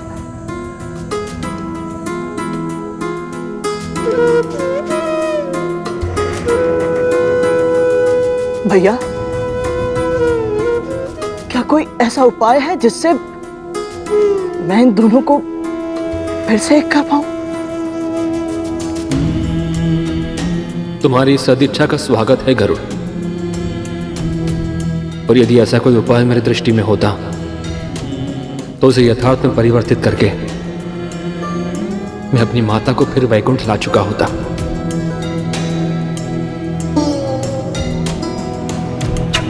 माता लक्ष्मी समुद्र में थी और भगवान विष्णु समाधि में। ऐसे में संसार में अव्यवस्था और अराजकता फैलना स्वाभाविक था। चारों ओर तामसी विचार पनपने लगे, बुराई बढ़ने लगी थी गरुड़। ऐसे में असुरों के गुरु भार्गव के मस्तिष्क में, जिन्हें भविष्य में संसार ने नाम दिया शुक्राचार्य, देवों के इस आपदा में दैत्यों के लिए अवसर देखा उन्होंने। पहले से ही पीड़ित देवों को पूरी तरह पराजित करने का मार्ग खोजने के लिए उन्होंने भीषण तपस्या करने का निश्चय किया।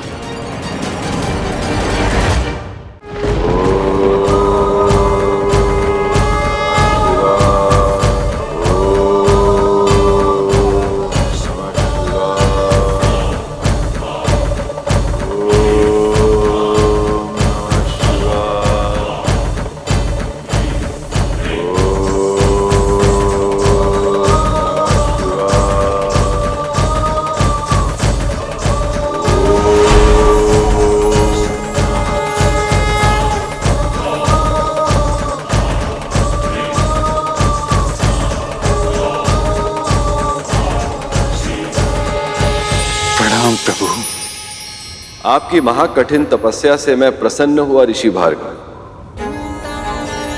कहिए, क्या इच्छा है आपकी? महाकाल के साक्षात दर्शन से मैं धन्य होगा। केवल एक ही वरदान चाहिए मुझे, वृत्त संजीवनी विद्या।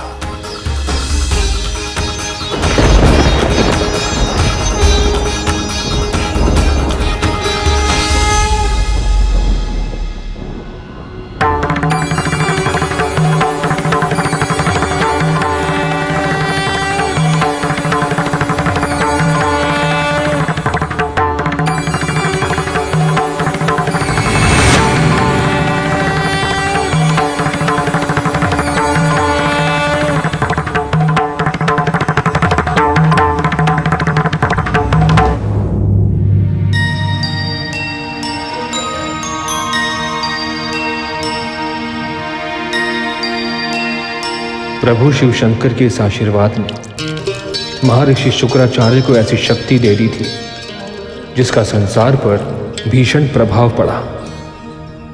एक ओर सृष्टि का विकास हुआ, वहीं दूसरी ओर विनाश का आरंभ हो रहा था।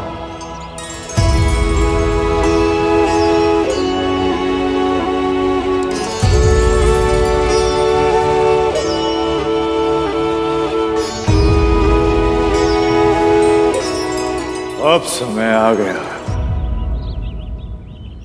असुरराज महाबली से मिलने का।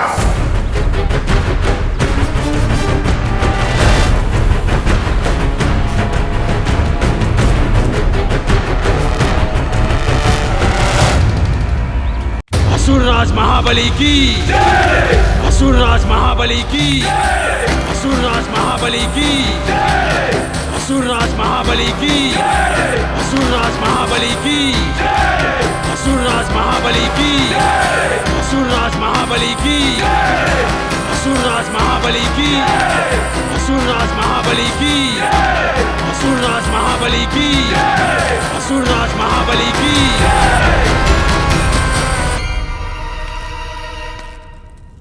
गुरुवर, आप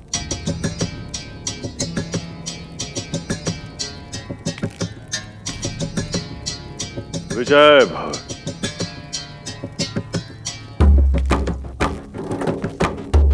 आपको वो सिंहासन प्राप्त हो जो आपके लिए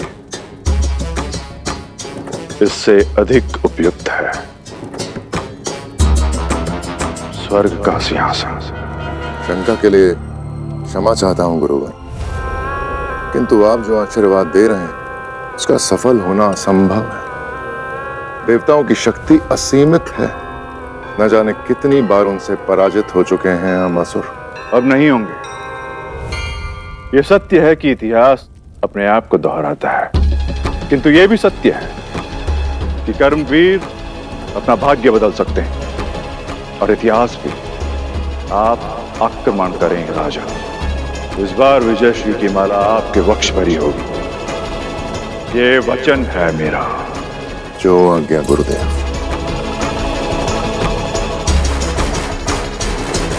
महर्षि भार्गव की, महर्षि भार्गव की, महर्षि भार्गव की।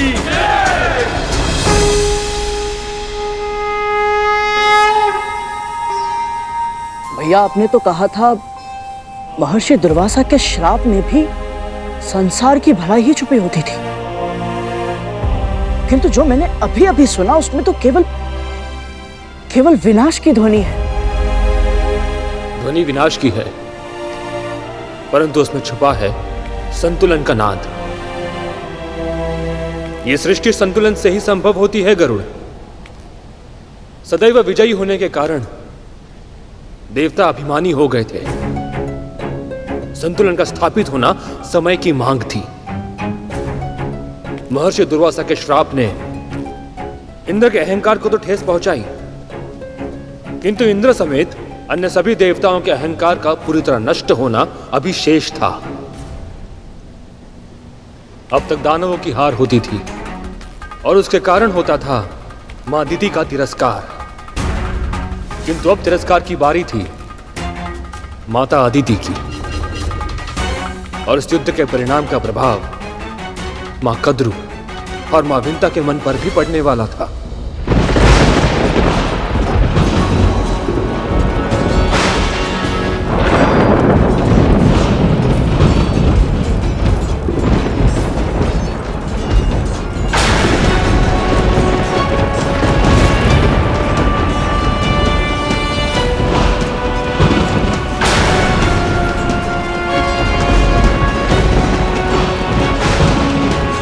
युद्ध संतानें करती हैं, पर पीड़ा की तड़प सहनी पड़ती है उनके माता पिता को। दीदी, हमें एक दूसरे को वचन देना होगा।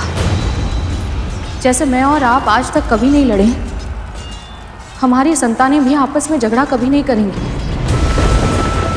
स्वयं नीलकंठ भगवान शिव जी ने एक यज्ञ के फलस्वरूप मुझे ये माला दी थी, जिसे जो धारण करेगा उसे ऐसी प्रतापी संतान प्राप्त होगी जिसके नाम और यश की कीर्ति समस्त ब्रह्मांड में फैलेगी। तू भी ना विंता, जिन्होंने भी जन्म तक नहीं लिया, उनके झगड़े के बारे में अभी से क्यों चिंता करना?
श्रीहीन होने के बाद भी देवता हमसे बहुत शक्तिशाली हैं गुरुदेव। हम ये युद्ध नहीं जीत सकते। हमारे ना जाने कितने योद्धा अब तक अपने प्राण गंवा चुके हैं गुरुदेव।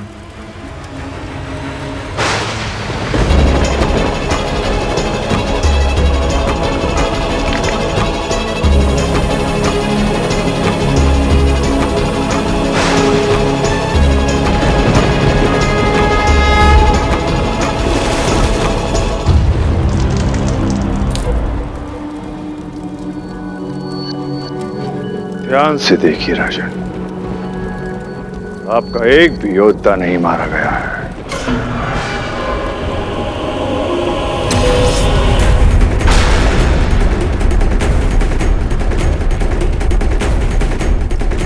ये कैसी माया है?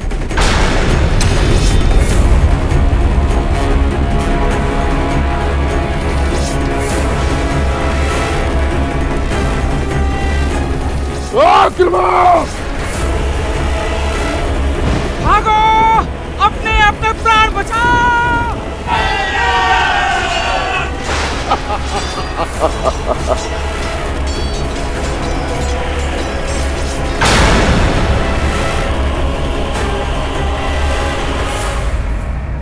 ऐसा पहली बार हुआ था। पहली बार दानवों ने देवताओं पर विजय प्राप्त की थी। जब जब संसार में कोई अप्रत्याशित, अकल्पनीय घटना घटती है, तब उसका प्रभाव सभी पर पड़ता है। मां कद्रू और मां बिंता भी इस प्रभाव से अछूते नहीं बचे थे।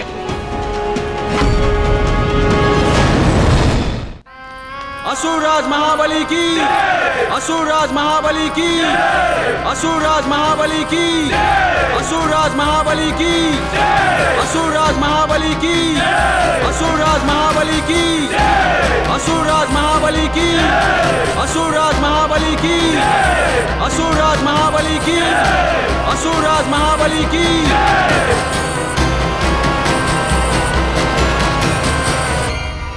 ऋषिवर, आपका बहुत बहुत धन्यवाद। आज आपने असंभव को संभव बना दिया। आज युद्ध के मैदान में आपने जो किया वो अकल्पनीय है। सदा से शोषित रहे हैं हम असुर। पराजय हमारा स्वभाव बन गई थी। हम जीत भी सकते हैं ये विश्वास ही खो चुके थे हम। किंतु आज आपने स्वर्गलोक का सिंहासन नहीं, जीवन का सबसे बड़ा उपहार दिया है।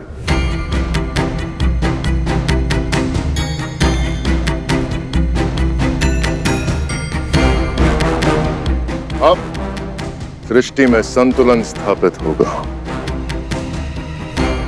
और इसका सारा श्रेय केवल आपको जाता है गुरुवर। ये युद्ध आपने और आपके योद्धाओं ने लड़ा। साहस के साथ आपने अपने शत्रु का सामना किया और उन्हें भागने के लिए विवश किया। इस विजय का श्रेय आपका है राजन। मैंने तो केवल गुरु होने का धर्म निभाया है।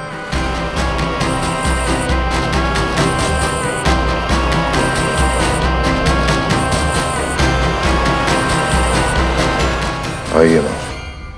राजमाता दीति की, राजमाता दीति की, राजमाता दीति की, राजमाता दीति की, राजमाता दीति की, राजमाता दीति की, राजमाता दीति की। पुत्र, आज इस स्वर्ग के सिंहासन पर बिठाकर तूने अपनी मां का मान बढ़ाया है, किंतु ये पर्याप्त नहीं। आज तुझे एक वचन देना होगा कि आज के बाद देवता इस सिंहासन पर कभी नहीं बैठेंगे। आज के बाद मेरे पुत्र किसी भी युद्ध में पराजित नहीं होंगे। और आज के बाद महान असुर राज महाबली की मां का गर्व से उठा हुआ यह शीश कभी नहीं झुकेगा। वचन दो। मैं वचन देता हूं मां, जब तक देवताओं का समूल नाश नहीं कर देता मैं शांत नहीं बैठूंगा। असुरराज महाबली की, असुरराज महाबली की, असुरराज महाबली की, असुरराज महाबली की, असुरराज महाबली की। महर्षि दुर्वासा के एक श्राप से यदि देवताओं का राजपाट, यश, वैभव सब कुछ छिन सकता है, तो उनके आशीर्वाद से मिली माला से विंता क्या नहीं कर सकती है। मुझे अपने संतानों के हित की रक्षा करनी ही होगी। इंद्र और अन्य देवताओं के अहंकार के कारण ही आज उनकी इतनी भीषण हार हुई है। हम अपनी संतानों को विनय की शिक्षा देंगे ताकि उन्हें कभी ऐसे दुर्भाग्य का सामना ना करना पड़े, है ना दीदी? दीदी, किस सोच में पड़ गई आप? कुछ नहीं। असुरराज महाबली की, असुरराज महाबली की। दीदी, मैं तुम्हारे लिए बहुत प्रसन्न हूँ। बहुत बहुत बधाई हो।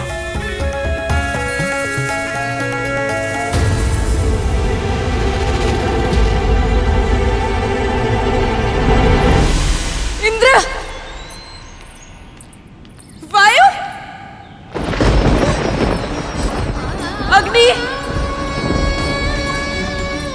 इंद्र, कहाँ चले गए तुम सब? इंद्र, तुम्हारी माता तुम्हें पुकार रही है। कहाँ चले गए इंद्र?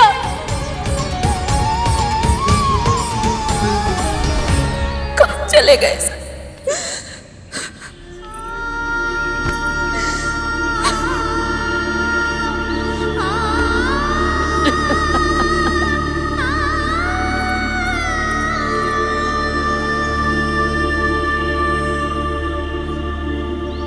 मैंने चारों ओर ढूंढ लिया है,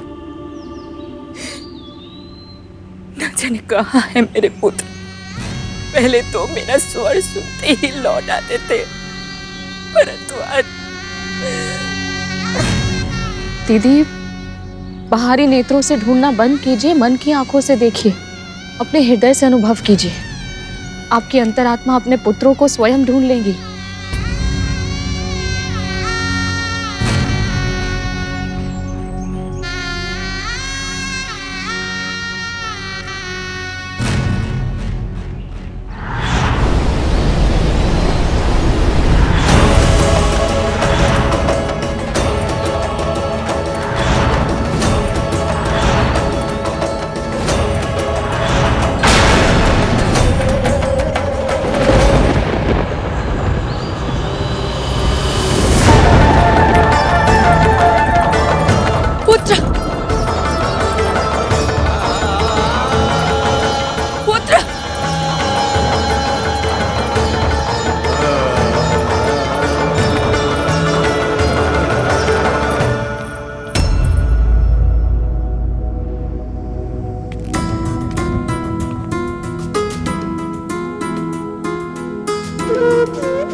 कितना ढूंढा मैंने तुम सबको, और तुम सब यहाँ क्या कर रहे हो?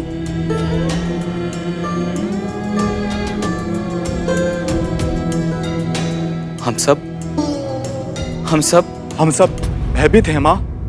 जीवन में प्रथम बार हमें असुरों से भय लग रहा है। अपने प्राणों के लिए ऐसा भय इससे पहले अनुभव नहीं किया माँ। ना जाने कैसे वो अमर हो गए हैं। हमारा कोई भी अस्त्र शस्त्र उनके प्राण नहीं ले सकता। और अब तो उन्होंने निश्चय कर लिया है कि वो हमें जीवित नहीं छोड़ेंगे। अपराध मैंने किया था मां, किंतु उसका दंड मेरे इन भाइयों को और आपको मिल रहा है। और मेरा ऐसा दुर्भाग्य कि मैं कुछ कर भी नहीं सकता। पुत्र, एकता में बहुत शक्ति होती। जब तक तुम सब एक साथ हो, कुछ नहीं होगा तुम्हें। और जहां तक तुम्हारी प्राण रक्षा का प्रश्न है, तो पुत्र, जहां समस्या होती है वहां समाधान भी अवश्य होता है। और तुम्हारी मां वो समाधान अवश्य ढूंढ कर रहेगी।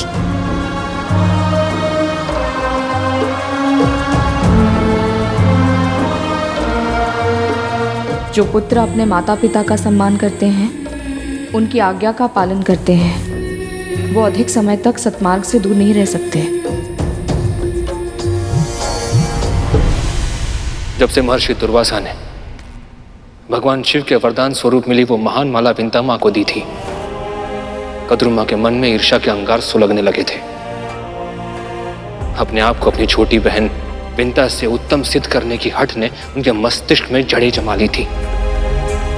यहां तक कि अपने पुत्रों के लिए प्रार्थना करते समय भी उनके मन में यही एकमात्र विचार हावी रहता। और इसीलिए जब उनकी प्रार्थना स्वीकार होने का समय आया तो उन्होंने महर्षि कश्यप से कहा,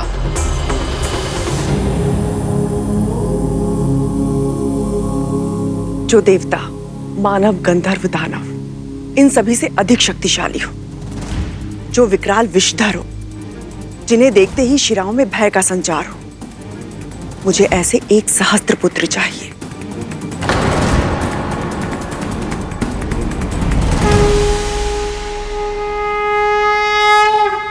तथास्तु, तथास्तु, तथास्तु। ऐसे बलशाली पुत्र होंगे तो अवश्य त्रिलोकी सामग्री बन जाऊंगी मैं। फिर विंता ही नहीं, दिति अदिति सब झुकेंगे मेरे आगे।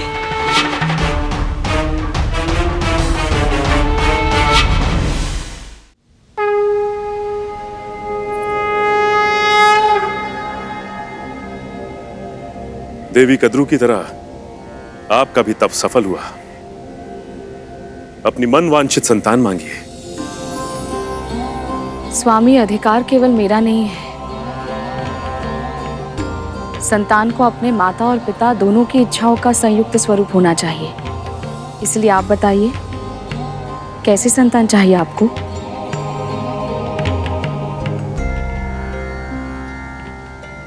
देवी, हम एक ऐसे पुत्र की कामना करते हैं जो माता पिता को अपना आदर्श समझे और जो संसार को ऐसी शिक्षा दे सके कि माता पिता की भक्ति से संसार का समस्त ऐश्वर्य पाया जा सकता है। एक ऐसे पुत्र की कामना जो संसार में देवों और असुरों के बीच के संग्राम को रोककर सृष्टि में संतुलन स्थापित करे। आपने मेरी कल्पना को स्वर दे दिया। जिसके मन में सृष्टि का कल्याण हो और चित्त में हो नारायण के चरण। मुझे ऐसे सदाचारी पुत्र का वरदान दे दीजिए स्वामी।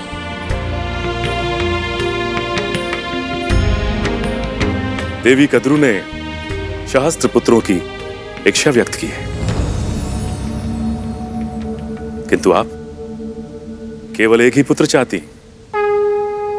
इसे जो धारण करेगा उसे ऐसी प्रतापी संतान प्राप्त होगी जिसके नाम और यश की कीर्ति समस्त ब्रह्मांड में फैलेगी। आप सही कह रहे हैं। संतान के समुचित विकास के लिए भाई या बहन का होना आवश्यक होता है। मेरे पुत्र को एक और साथी दे दीजिए स्वामी। तथास्तु, तथास्तु, तथास्तु।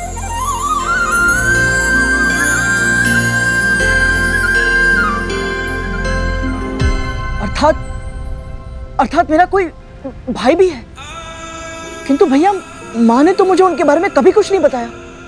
कौन है वो और कहाँ है? तुम उन्हें मिल चुके हो गरुड़। क्या? किंतु कब? कौन?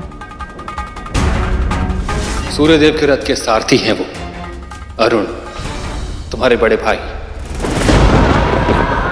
अंधकार को समूल नष्ट करने वाले श्री सूर्यदेव को मेरा प्रणाम।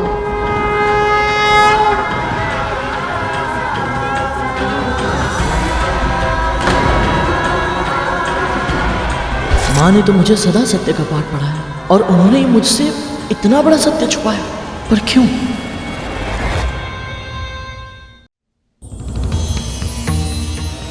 कितना बड़ा मूर्ख हूं मैं।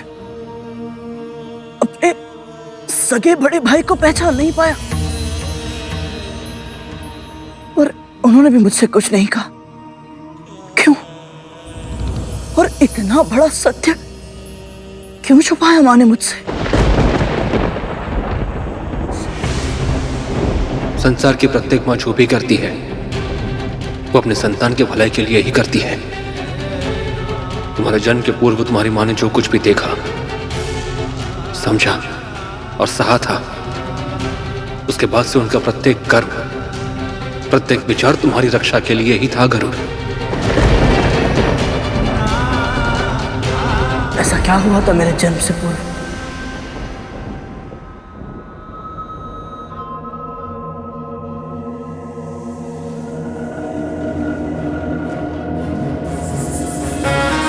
राजमाता दीति की, राजमाता दीति की, राजमाता दीति की। आज इस स्वर्ग के सिंहासन पर बिठाकर तूने अपनी माँ का मान बढ़ाया है। एक और जहां कद्रुमा अपने सहस्त्र डीमों के कारण उत्साहित थी, वहीं दूसरी ओर विंता माँ भी अपने दोनों पुत्रों के डीमों से बाहर आने की प्रतीक्षा बड़ी अधीरता के साथ कर रही थी। जन्म लेने के बाद तुम दोनों को शारीरिक और मानसिक रूप से सक्षम बनना है, क्योंकि जो अपनी सहायता नहीं कर सकता वो दूसरों की रक्षा कैसे कर पाएगा। संपूर्ण संसार आज भौतिक सुख के लिए व्याकुल है पुत्रों, पर तुम दोनों को उस अंतहीन दौड़ से बचकर आत्मिक सुख के मार्ग पर चलना है। सबसे पहले अपने परिवार की, फिर समाज की, फिर राष्ट्र की और फिर समस्त संसार की सेवा करनी है तुम्हें।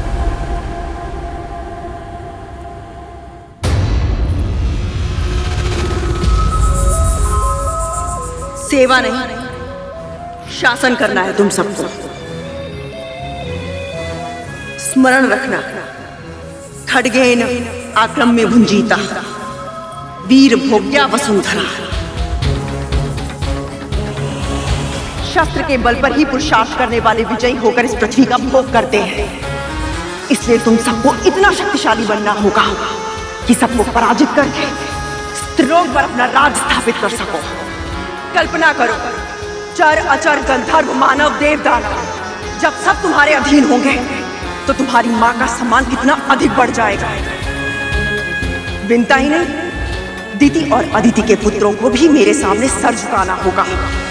सदैव सदैव के लिए जीत जाऊंगी मैं। चारों दिशाओं में मेरे ही नाम की जय जयकार होगी।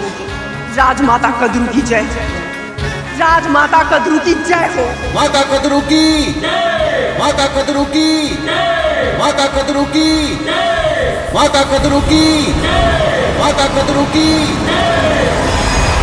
तो क्या आप वासुकी भैया और कुछ अन्य सर्प अपने भाइयों से स्वभाव में इसीलिए इतने भिन्न हैं क्योंकि बड़ी माँ की छाया आपके डिम पर नहीं पड़ी थी? होने वाली संतान गर्भ में या डिम में रहते हुए ही अपने माता पिता के संस्कार ग्रहण कर लेना प्रारंभ कर लेती है। माता पिता के मनोभाव, प्रवृत्ति और कर्म उनके आने वाली संतान पर प्रभाव अवश्य डालते हैं। इसीलिए कहते हैं कि जब संतान का जन्म होने वाला हो तो माता पिता को सुकर्म करने चाहिए, महापुरुषों के दर्शन करने चाहिए, तामसी प्रवृत्ति से दूर रहते हुए सात्विक जीवन जीना चाहिए। तुम्हारा अनुमान सही है गरुड़। मुझ पर, वासुकी पर और कुछ अन्य सर्प भाइयों पर मां कद्रू की छाया या कहें तो उनका प्रभाव नहीं पड़ा। इसीलिए हमें जो संस्कार मिले हैं वो हमें हमारे पिता महर्षि कश्यप से मिले हैं। पर भैया, मेरी माँ तो सात्विक जीवन ही जीती है और अरुण भैया को भी उन्होंने वही संस्कार दिए होंगे जो मुझे दिए हैं। उन्हें भी समाज कल्याण और परोपकार का वही मार्ग दिखाया होगा जिस पर मुझे चलना सिखाया है। फिर माँ के साथ इतना बड़ा अन्याय क्यों भैया? क्यों उन्हें अपने बड़े पुत्र से अलग होना पड़ा? क्यों बनना पड़ा किसी और की दासी? जिस प्रकार तुम अपने प्रश्न के उत्तर पाने के लिए लालायित हो, उसी प्रकार हम दोनों की माएं भी अपने अपने पुत्रों को जन्म लेते हुए देखने के लिए आतुर हो चुकी थीं। कद्रू मां की आतुरता अधिक थी। सबसे पहले वो व्याकुलता में बदली, फिर अधीरता में और फिर देखते ही देखते उन्माद में बदल गई। विंता मां में संयम था, परंतु पुत्र प्रेम के कारण वो भी अपने आप को उन्माद के संक्रमण से अधिक समय तक बचा नहीं पाई। खड्गेन आक्रम्य भुंजीता, वीर भोग्य वसुंधरा। खड्गेन आक्रम्य भुंजीता, वीर भोग्य वसुंधरा। खड्गेन आक्रम्य भुंजीता, वीर भोग्य वसुंधरा। खड्गेन आक्रम्य भुंजीता, वीर भोग्य वसुंधरा। खड्गेन आक्रम्य भुंजीता, वीर भोग्य वसुंधरा। खड्गेन आक्रम्य भुंजीता, वीर भोग्या वसुंधरा।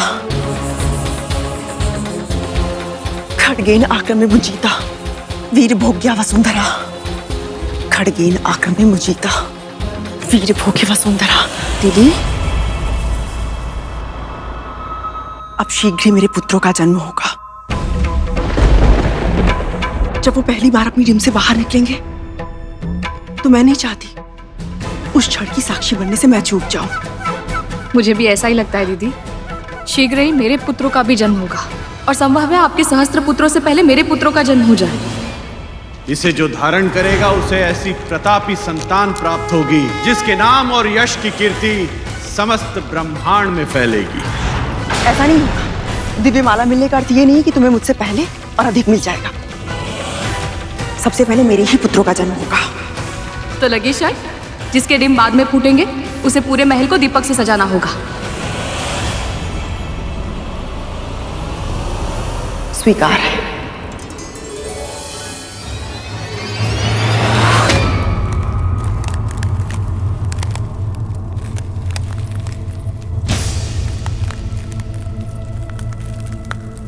कहां से आ रही है ये ध्वनि?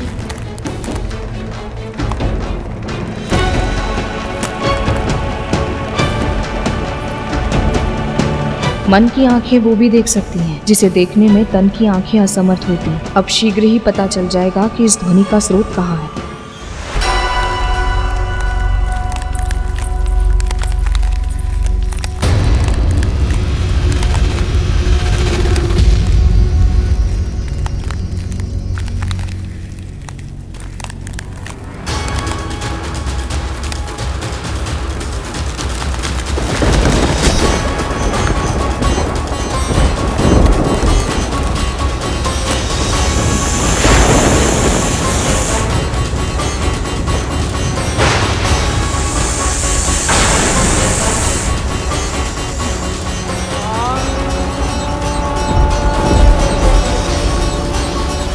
अनंत,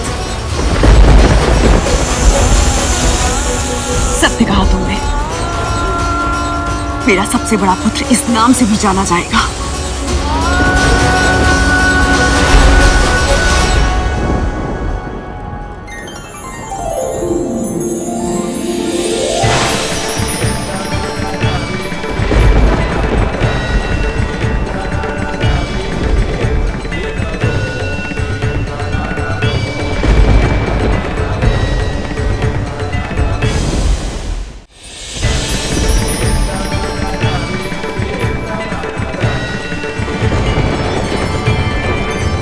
तुम्हारी छोटी माँ विंता ने तुम्हें अनंत नाम दिया है, किंतु मैं तुम्हारी माँ तुम्हें शेष कहकर बुलाऊंगी। शेषनाग।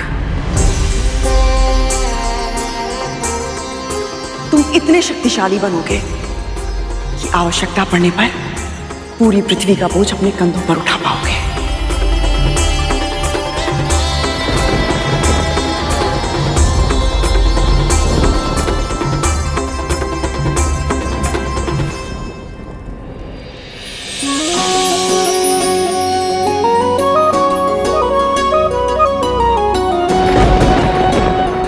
अनंत, तुम्हें अनंत काल तक प्रभु श्री नारायण की भक्ति और सेवा का अवसर मिले। वंदे विष्णु भवभयहरं सर्वलोकैकनाथं। देख लिया, सबसे पहले मेरे ही पुत्र ने जन्म लिया।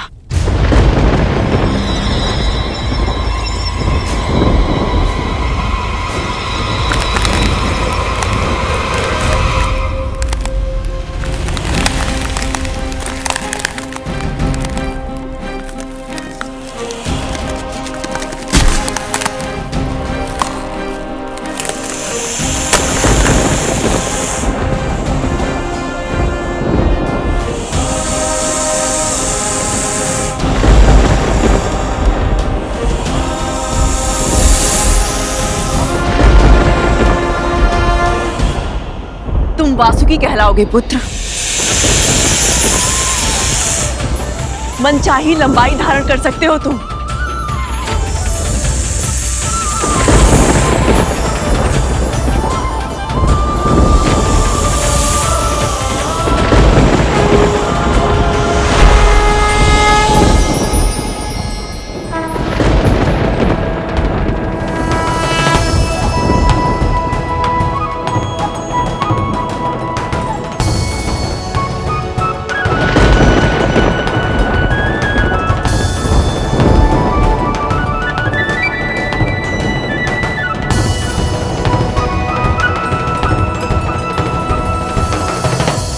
प्रणाम माँ।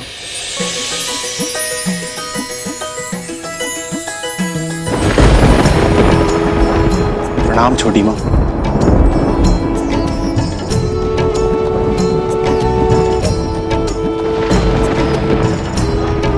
जैसे अनंत को नारायण की सेवा का सौभाग्य मिलेगा, वैसे ही तुम्हें मिलेगी महाकाल शिव की भक्ति।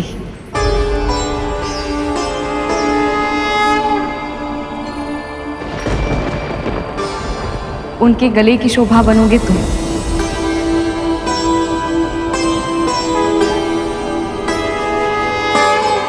इतना मूल्यवान आशीर्वाद देकर आपने मेरा जीवन सफल कर दिया छोटी माँ।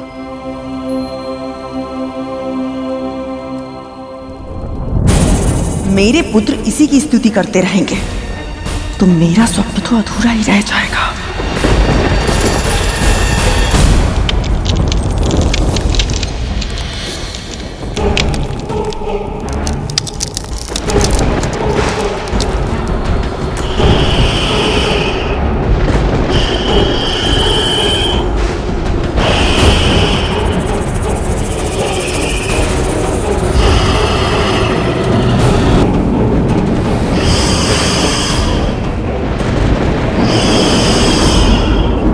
संसार में तुम्हारा स्वागत है पुत्र तक्षक।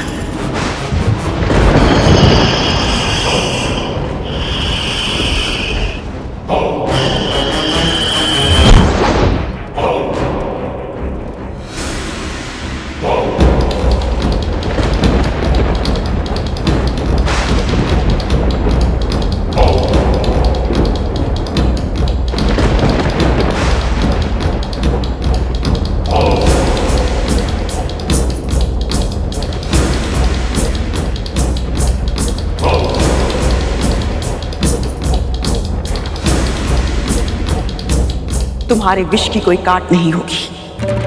बिजली की लपट और उसकी गति के गुण जो तुम्हारे भीतर है, उस गुण के कारण तुम नाग शक्ति के नायक बनोगे।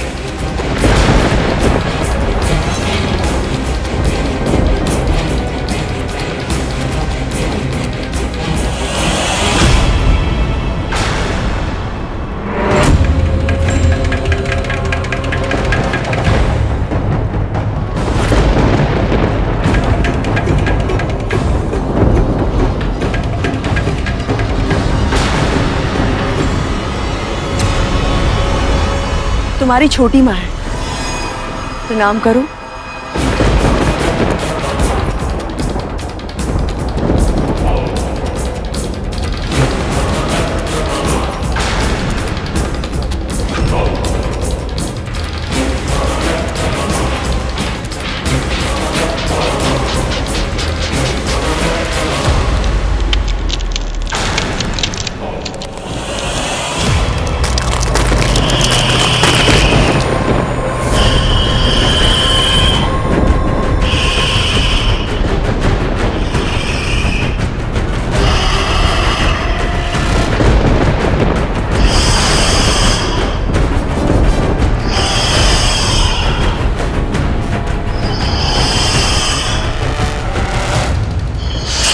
रुक जाओ पुत्र।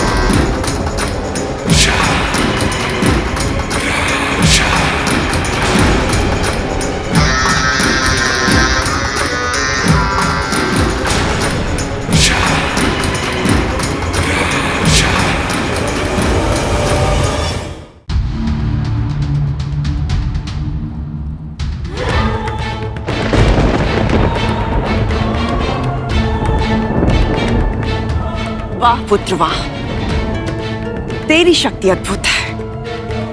साक्षात काल का रूप हो तुम। आज से ये संसार तुम्हें कालिया के नाम से जानेगा। बड़े से बड़े जलाशय को एक ही फुंकार में विषैला करने की क्षमता होगी तुम्हारे विश्व में। ये कैसे आशीर्वाद दे रही हैं कद्रू दीदी अपने पुत्रों को? इनसे संसार का उद्धार कैसे होगा?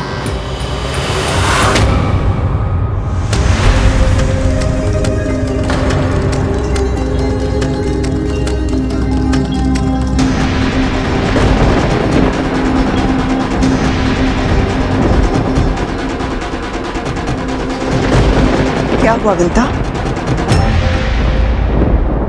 कदम का ये वृक्ष मुझे बहुत प्रिय था दीदी। इसके पुष्पों से मैं श्री विष्णु की पूजा करती थी। एक वृक्ष ही तो जला है विंता, इसमें इतना खिन्न होने की क्या आवश्यकता है? बच्चे खेल रहे हैं, नाश विनाश तो होता ही रहेगा। तुम नहीं समझोगी, तुम्हारी अभी तक एक भी संतान नहीं हुई है ना?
मेरे पुत्र न केवल आयु में बल्कि बल, सामर्थ्य, ऐश्वर्य में भी तुम्हारे पुत्रों से बड़े होंगे।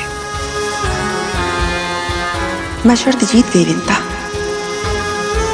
और अब मैं अपने पुत्रों के साथ समस्त संसार को जीतूंगी। ये पुत्र नहीं, 1 सहस्त्र अस्त्र शस्त्र है मेरे, जो बड़ी से बड़ी शक्तियों को मेरे चरणों में झुका देंगे। समस्त संसार इनसे डरेगा और मेरा सम्मान करेगा।